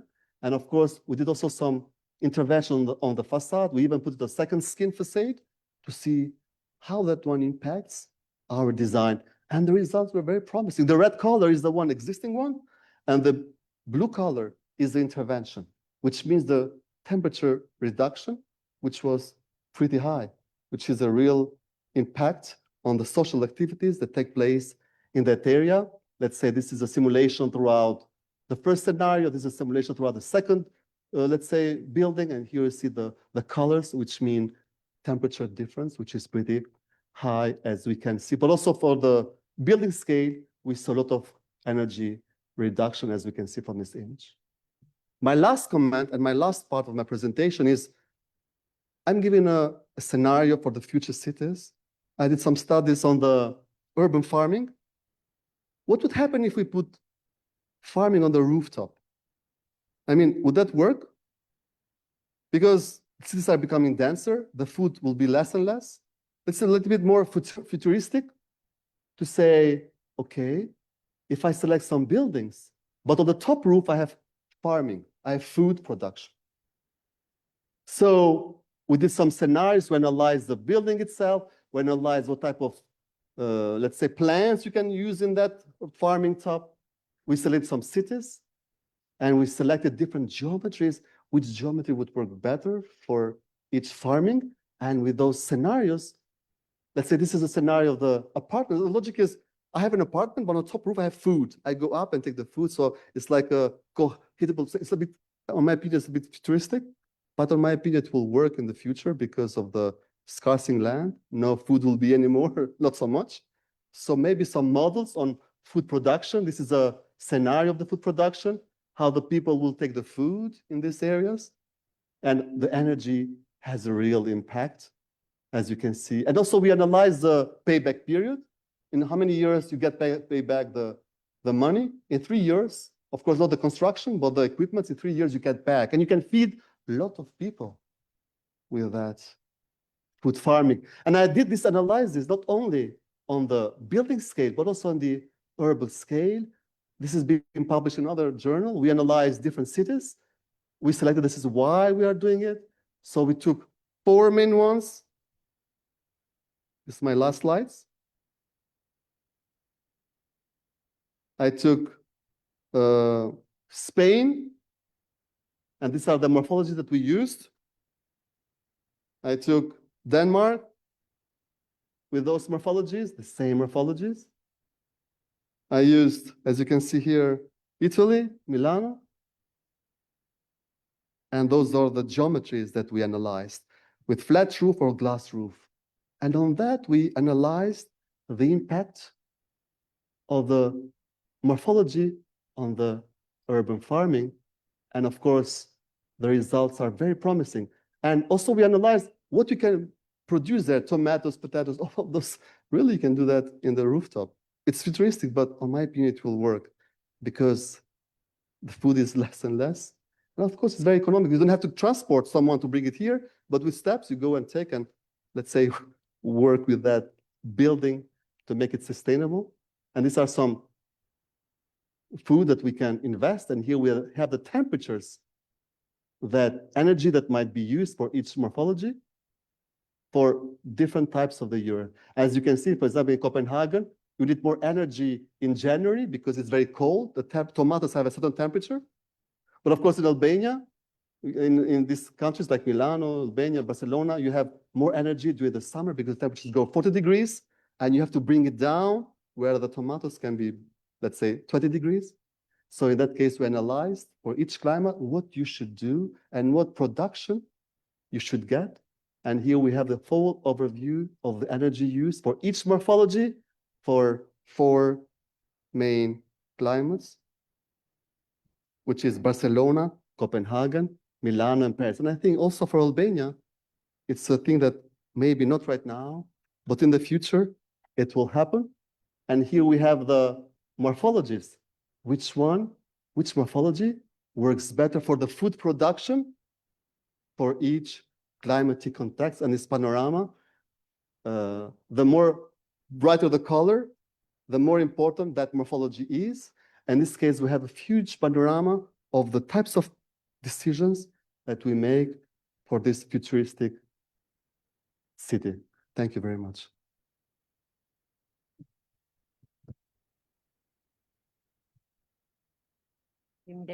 Thank you. Thank you very much, Professor Dervishi. Thank you for highlighting how early stage design thinking and performance modeling can help shape adaptive and resilient urban environments while diving into the future of humanities. And speaking of humans, our next guest, Ms. Doris Andoni, is the third keynote speaker, which will bring for us a vital policy and social perspective to today's discussion. Ms. Andoni is the leading expert in housing policy and urban development, and also environment, with over 25 years of experience in public administration and international cooperation. She has served as Director of Housing Policy of Albania Ministry of Finance and Economy and as Chair of UNECE Committee of Urban Development, Housing and Land Management between 2019 and 2023. Please welcome Ms. Andoni to join us for her presentation, which will dive into the crisis of housing, very relevant to our cities, to Tirana, but not only. Thank you. Thank you. Thank you.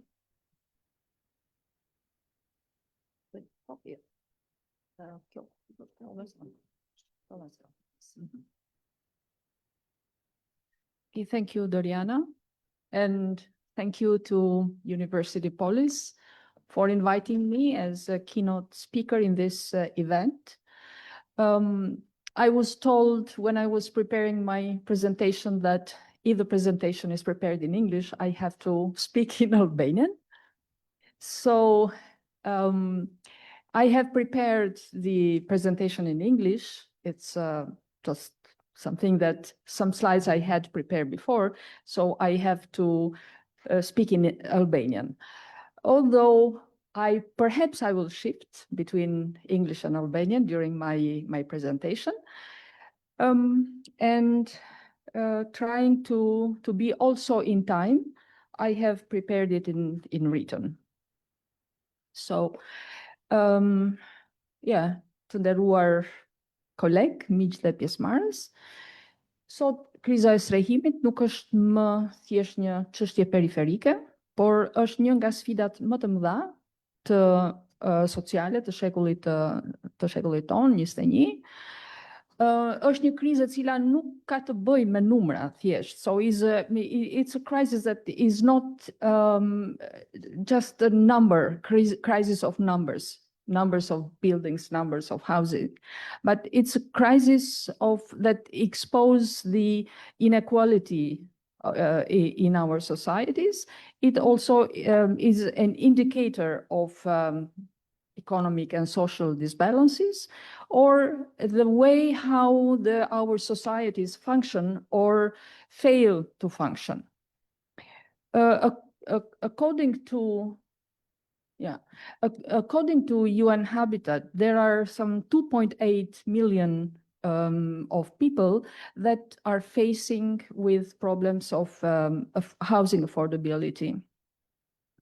And to house all this population until 2030, since 2030 is the deadline for the SDGs, there is a need of providing some 96,000 houses every day, which means approximately a city of like Tirana, to build a city like Tirana in approximately 2-3 months. In the beginning of this year, I wrote an article about a housing crisis, and later I was invited by a TV channel to speak about that, where also a representative from immovable property agent was also invited. And to the question of the moderator, how she sees the housing crisis in Tirana, she said that we don't see any crisis in Tirana because we have a rising demand, and we have the prices of apartments are also increasing. So I thought there is a misunderstanding, or there is a confusion about what housing crisis is.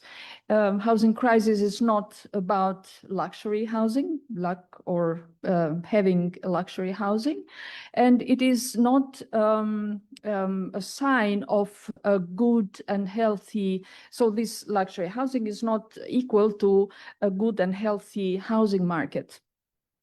And housing, that's why I thought that it would be good to expand on the subject of housing crisis, what it is about, and to have a discussion on this topic, perhaps to make it more stronger in the public discussions also, and to see how to address it. And in the beginning, sorry. So what is a housing crisis? There is not any international agreement on the definition of the housing crisis. There is not either a regional or national official definition of the housing crisis. It is, as I mentioned, it is not just about numbers. It is not about supply, enough supply or not, because as we saw, there is enough supply. But it's the today housing crisis is more a structural housing crisis. It is about the mismatch between demand and supply for affordable housing. So when we speak about housing crisis, we are not speaking about luxury housing, but we speak about a certain segment of the population which cannot access affordable housing. And this is, again, there is not any indication on which should be the percentage of the population without access to affordable housing. But there are a lot of indicators that are used to indicate that there is an alarming situation, and we have to undertake some measures on that. One of the most used, especially here in these days, even from the media, is the indicator of that measures the annual income of the families that are needed to afford or to buy a house. And this is, for example, for Tirana, it's 1 and 18, so 18 years, which means that a family, the yearly amount of income of a family has to go to buy an apartment. And just to remind you that according to United Nations, housing market is affordable if this ratio is 1:4. So 4-year savings, of family income, can buy a home. And if this sounds impossible, just to mention that according to a research that was done in 2022 in some 100 most developed and most active cities in United States, only 48 out of 100 cities had the ratio higher than 1:5. So it means that 52 had this ratio lower than 1:5. So just to mention that it is not impossible, but it's a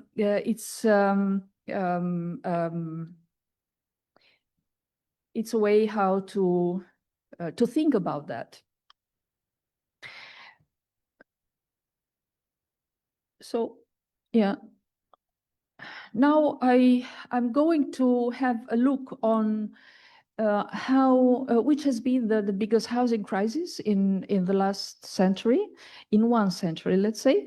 And this is because it is important to understand the causes of the crisis, its consequences, and how different countries have addressed this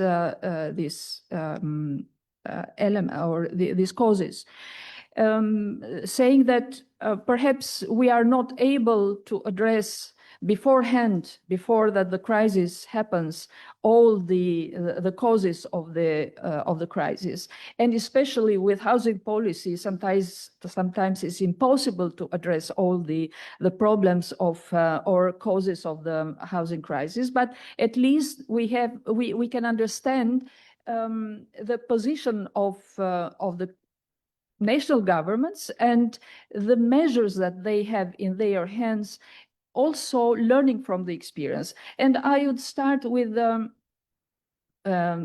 housing crisis of the Great Depression of the 1930s, which was caused by the collapse of the financial markets. And the consequences of this crisis were big foreclosures and massive reduction of the increase of the unemployment and reduction of the income of the families, poverty, increase of poverty, and evictions, mass evictions of the population, and the creation of the informal settlements. I'm not going to go deep on that, how it became also one of the worst cases, how to address the informal settlements after the crisis. But this was for addressing this crisis. At that time, the federal government established a national federal agency, housing agency, which secured the loans from the private banks with the aim of increasing the affordability of the loans and increasing also the access to affordable houses. Therefore, 15 years later, it's the Second World War and the crisis after the Second World War. There was what caused the crisis, housing crisis at the time. It's not only the destruction from the war. There's not a figure for the whole houses that were destroyed by the war, but there are some information on Germany that lost 3.6 million houses, France, Great Britain, and Great Britain 30%, and so on. Albania lost some 60,000 houses during the war. This is a figure that I found in one of the archives documents from a conference that Enver Hoxha was presenting the need for compensation from the war damages. So I say this because perhaps the figure is a bit emphasized more than it was in reality, but it was, according to my very general estimation, it represented perhaps some 20% of the housing stock at the time. Yeah, but the other one, you also know that after the war, there was explosion of the birth and the increase of the demographic increase because of the baby boom, and this also put pressure on the housing and the need for new houses. Not to forget also about the other factors like migration or movement of the population after the war, and going back to the places of their origin. All this affected a lot the housing and the housing needs of the population. One of the interventions that was done at the time was the provision of social housing, which is one of the most and the biggest achievement of the policies at the time, despite critics that came later on. But for the time, it was one of the biggest intervention, which includes which somehow signs the most glorious period of housing provision, of housing policies, and the welfare policies in European countries in particular. It's a period when they provided the biggest number of social housing. Although after a while, like for example, is the case of Sweden, that they started the program of 1 million houses in late 60s, but in the beginning of 70s, they found out that they saw that the population was not increasing anymore, and the houses started to be left empty. So they stopped the houses, and those houses after that were occupied by migrants, mostly coming from the African countries. So the next crisis I have highlighted because I want to run a bit because I have some more slides. The next housing crisis, I have identified the crisis of post-90s in the transitional countries, which was caused by the collapse of the centralized regime and the need for introducing the market forces in countries of the ex-communist system, which was introduced by or was done through also some very rigorous policy instruments like the privatization of all economies, including also privatization of housing. However, this is not something characteristic only for countries in transition, because a transformation of the system was also seen in Western European countries, in particular starting with the Thatcher government in the late 70s in the UK, with neoliberal policies, with the wish of Margaret Thatcher of each individual to become a capitalist and to start with housing. So if housing is owned, so every individual owns its own house, it means that they have power, they have economic power also too, and dignity. Also these countries, they started this privatization of their social housing, which ended For example, in United Kingdom, from 47% of social housing that they had in the 70s, nowadays they have even less than 70% of social housing. And the consequences of this privatization were different, but very similar between especially countries in transition, but also in the other Western European countries, because they lost almost all the housing that they owned, local governments, and they didn't have, in particular in less developed countries of the ex-centralized system, they didn't own anymore any instrument to address the social issues. And also other problems are related with the maintenance of the housing stock, which is something that is mentioned also in some research, even for countries, even for UK, where houses were privatized with low prices, so with a depreciated value of real value, so everyone could own a house, and despite the fact that they were able or not to afford it. Therefore, the crisis, the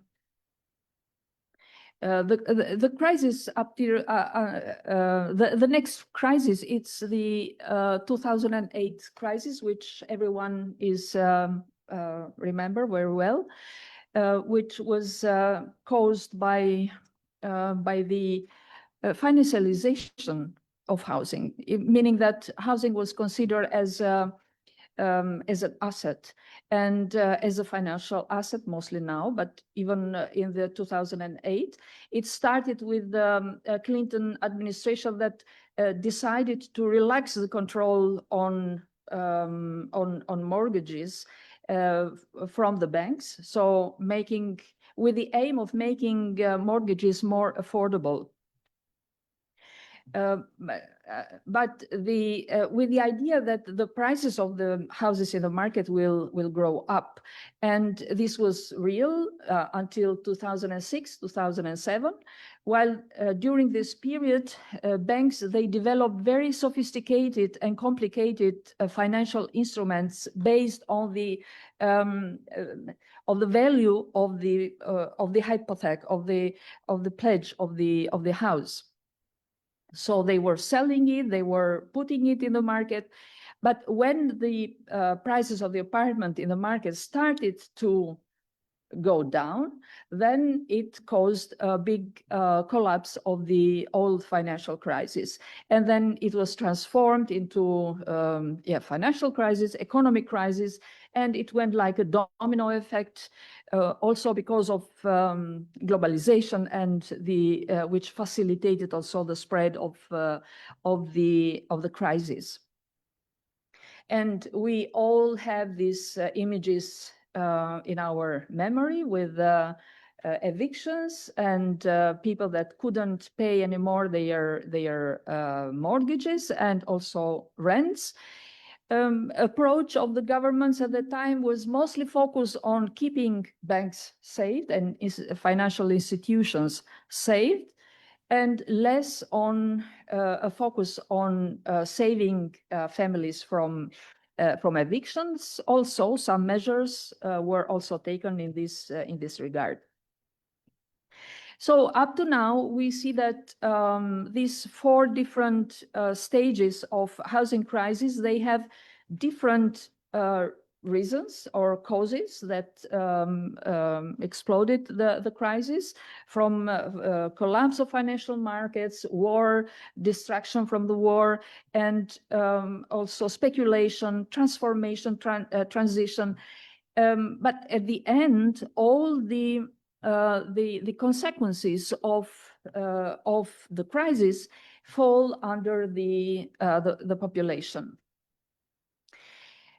And next is the actual financial crisis, the housing crisis, which has not, as I mentioned in the beginning, has not something to do with numbers, because as I mentioned also, from the discussion with this agent from broker,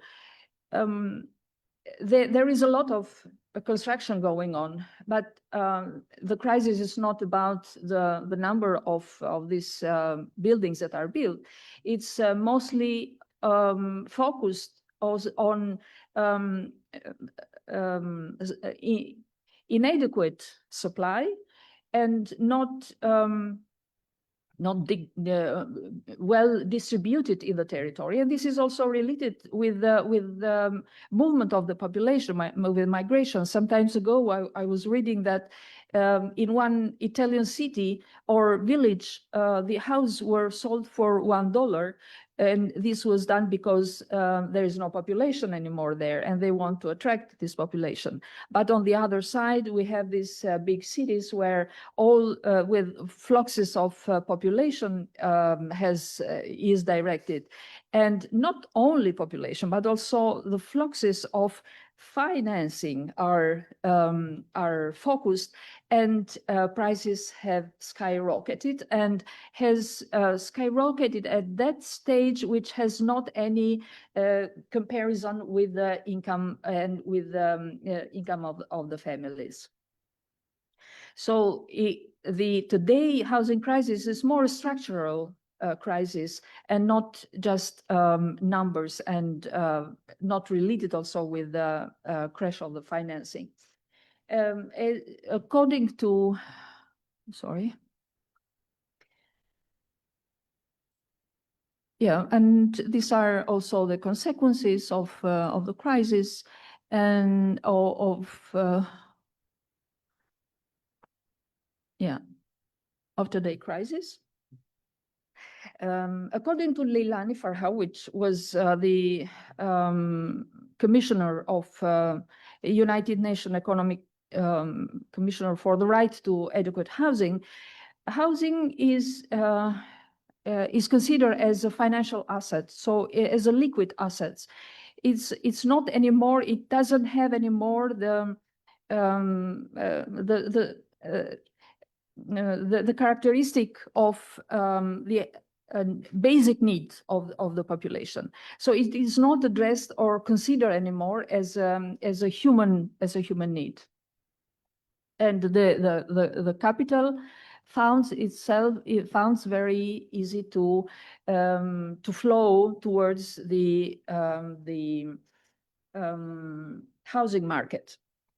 This has produced what Matthew Sules, it's a Canadian professor. He says that he considered this kind of developments as zombie urbanism. And zombie urbanism is like like a being which is not fully alive, but not also fully dead, because and with this in this emptiness, it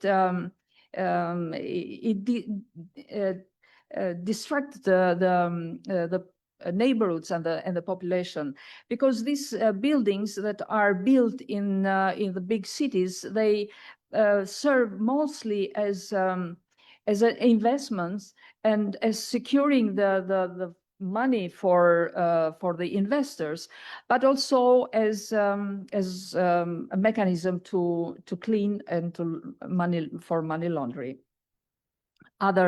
Other effects are those related with natural calamities. You see down some image from the earthquake of 2019, and above image from the destruction of houses in Gaza. So yeah, these are some data about the increase of unaffordability in Europe. Here you can see the index of unaffordability of housing market in capital cities of Europe, not EU, but more general. And Tirana, as you see, is the fifth capital city more expensive in among the European capitals.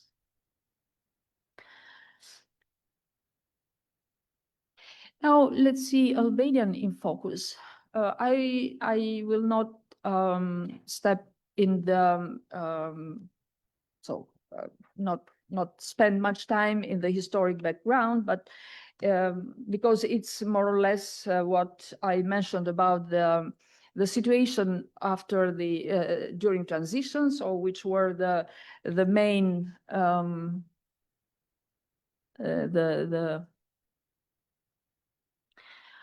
the main outcomes of the transition. Mass privatization, relaxing the regulations and the control over the territory, withdrawal of the state from direct provision of housing, and a laissez-faire attitude with without regulations, and a neoliberal approach to development of this was also done to stimulate the market. And the consequences are the very high, one of the most, the highest rate of ownership of housing in all, not only the region, but in all in Europe, together with the other like Romania and other countries of ex-transition. Disappearance of the social public housing, and the conditions, housing conditions of the population are worsened. Informal developments, as it was also mentioned here. And today, Tirana is one of the fifth capitals of the of Europe, with a high index of unaffordability, where to an average income family is needed some 18 years to get housed. Sorry. Yeah, the price of the houses in the market are doubled, more than doubled. And as you can see from the graph, the area planned and also under construction is between 2019 and 2024 is 9.9 million square meter.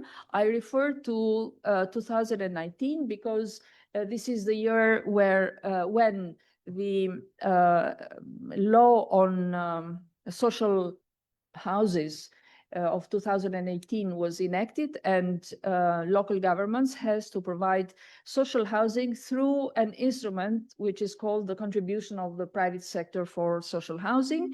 They have to contribute or to give 3% of construction sector to local governments for social housing. Something that has not happened in general, or some small cities perhaps they have implemented. And only in Tirana, there would have been some 2,500 social housing provided from this instrument. And as I also mentioned, it's Tirana looks like a paradox, because we have construction going on. The number of flats are increasing, so supply is increasing.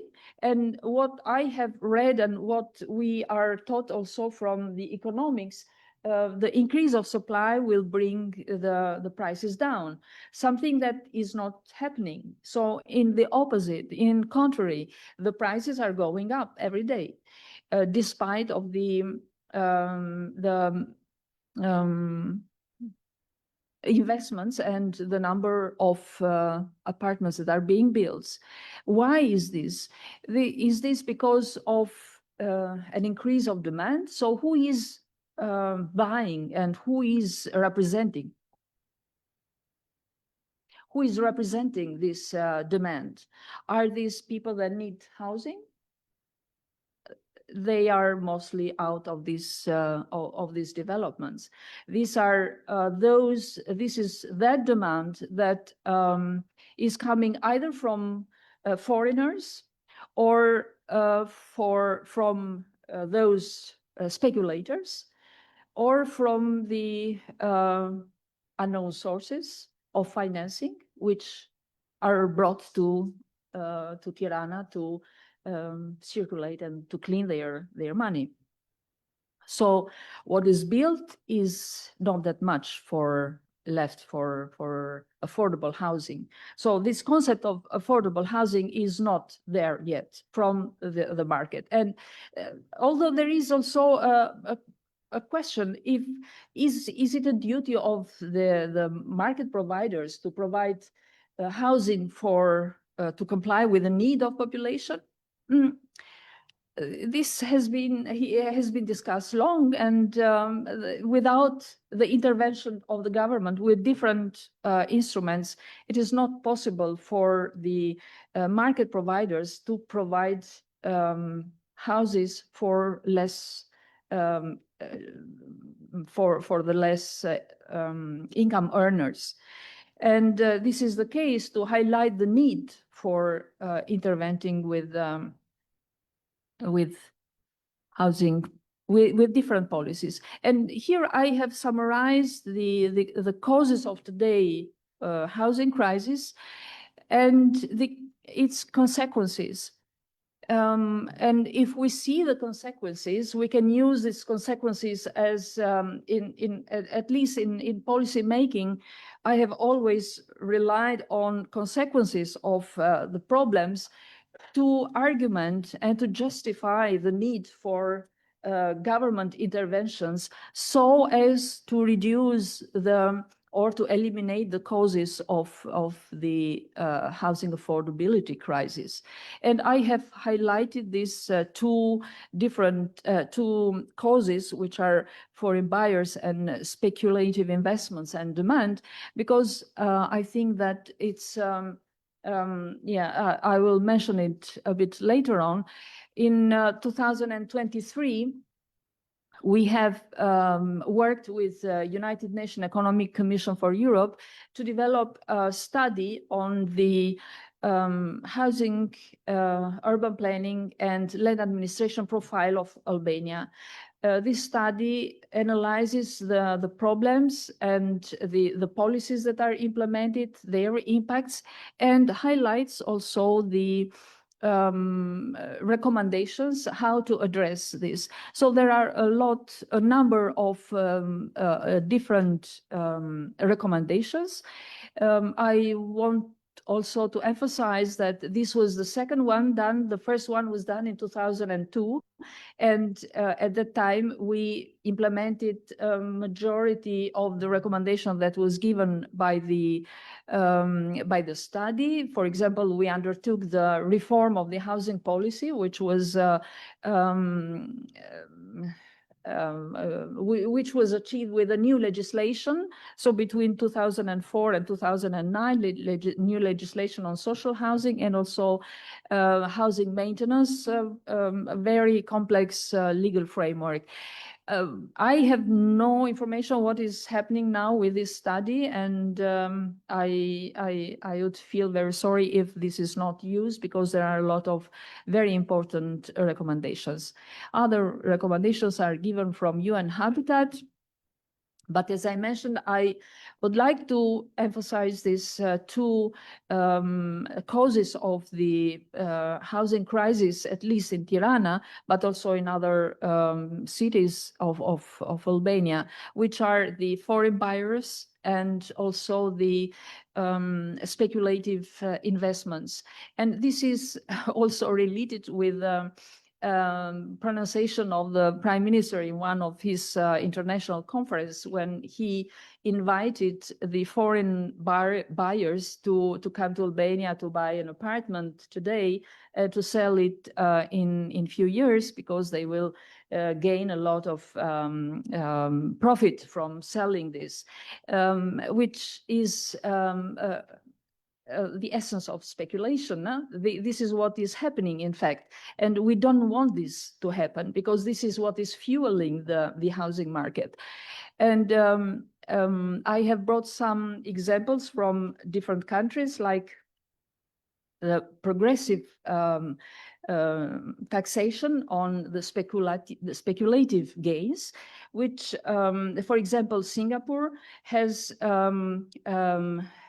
a tax equal 100% of the difference between the price that was bought with the price that is sold if the house is sold in 1 year. So if someone wants to sell it in 1 year, he has to not to gain anything from selling. And this is reduced to 50% if the house is sold in 2 years, and in 25% if this is sold within the 3rd year. And this is also similar to this tax is also applied in Canada. Taxation of the foreign buyers. There are a lot of countries also that apply this tax. For example, in the beginning of this year, the Spanish Prime Minister, he proposed a tax of 100% of the value of the apartment if the house is bought by a foreigner. I don't know if this is applicable or not, because there are some regulations, EU regulations about the EU buyers, but I think that this excludes the EU inhabitants. And this is also a tax which is applied in Switzerland, in Portugal, and in Croatia. Another instrument is the registration, the tax on registration and empty houses. So, sorry, tax on empty houses, but also the registration first, registration of empty homes and taxation of the empty homes. Why it is important for Albania? It's important because, oh, yeah, I finished. It is important because it it was highlighted in the news and also from the census of 2023 that there are in Tirana only 50,000 dwellings uninhabited, which is not affordable for the market of Tirana to have such high number of uninhabited houses. There may be different reasons for that. I'm not going to that, but important is that housing market needs to be put in efficiency, and the tax on empty homes is considered as a tax for increasing the efficiency of the housing market. And this is also very much spread in Canada, Spain, France, Ireland, and so on. Other measures for sure are investment in social and affordable housing. We have a modern law on social programs for housing, which provides different ways of how social housing can be provided, also with either with public financing or with public-private partnerships, different ways. Is very little implemented from that law, and it needs to be more general implementation. More clear urban policy that that put in balance between development and social need. It was very well explained this morning. And also liberating design and construction markets that have created monopolies in building and design. These are some of the measures that can be, should be implemented so that we can provide some measures to reduce the housing crisis in Tirana. So in the conclusions, I also want to highlight the need to see back to the housing as a human need, so as a basic need for individuals, and as a tool for also for ensuring other basic needs like health. Without housing and adequate housing, you cannot have also a good health of the population. Yeah, this is what I wanted to share with you. Thank you.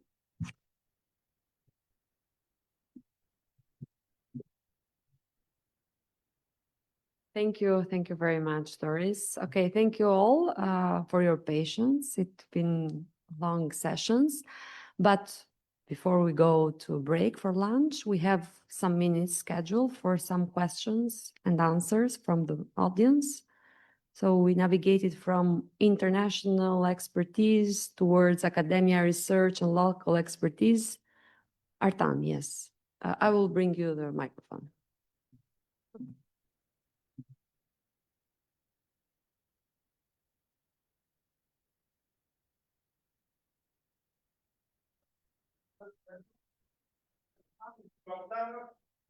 Specialized in housing, and I saw a conference today and I came with students and saw issues of housing. But today I saw many interventions about modern housing. Here we are in the Academic of Science in Albania. We have many beautiful books, research from the 40s, from 50s about housing in Albania. And I wanted to know and to understand, especially for each of the congregations which represented this conference, especially starting with first, about transport and housing. Should we see the housing? Should we see the housing as access which comes through the mobility, through the big investments, through the access to the city, seeing the city as a big pool and big events which should occur and later guaranteeing the housing? Or it should be before the housing, the citizens, and later the city of transport. The industrial revolution shows something different, shows that we get immediately at the same time with housing and mobility. And for the second presentation, I saw many designs, many balloons, many points, which are coming from the modern cities, from those which are built with city centers and people points. And I wanted to understand if this methodology can be applied to the traditional city. How students can introduce or can get into this theoretical dimension of methodology and understand how it can contribute to our city. And the last presentation I saw need to understand many aspects which influence the housing and especially the mobility. And is this connected to the modern housing? Is this connected to the high price of building? Actually, in Albania will be 80% in the building construction materials and 20% in salaries. Is this a problem form which should be addressed to the housing level or make it more affordable? And what kind of liberty we should work? What kind of liberty we should look for in order to make it more affordable to the citizens? Thank you. Thank you, Artan. I'm afraid this portable microphone does not work. So, yes. Okay.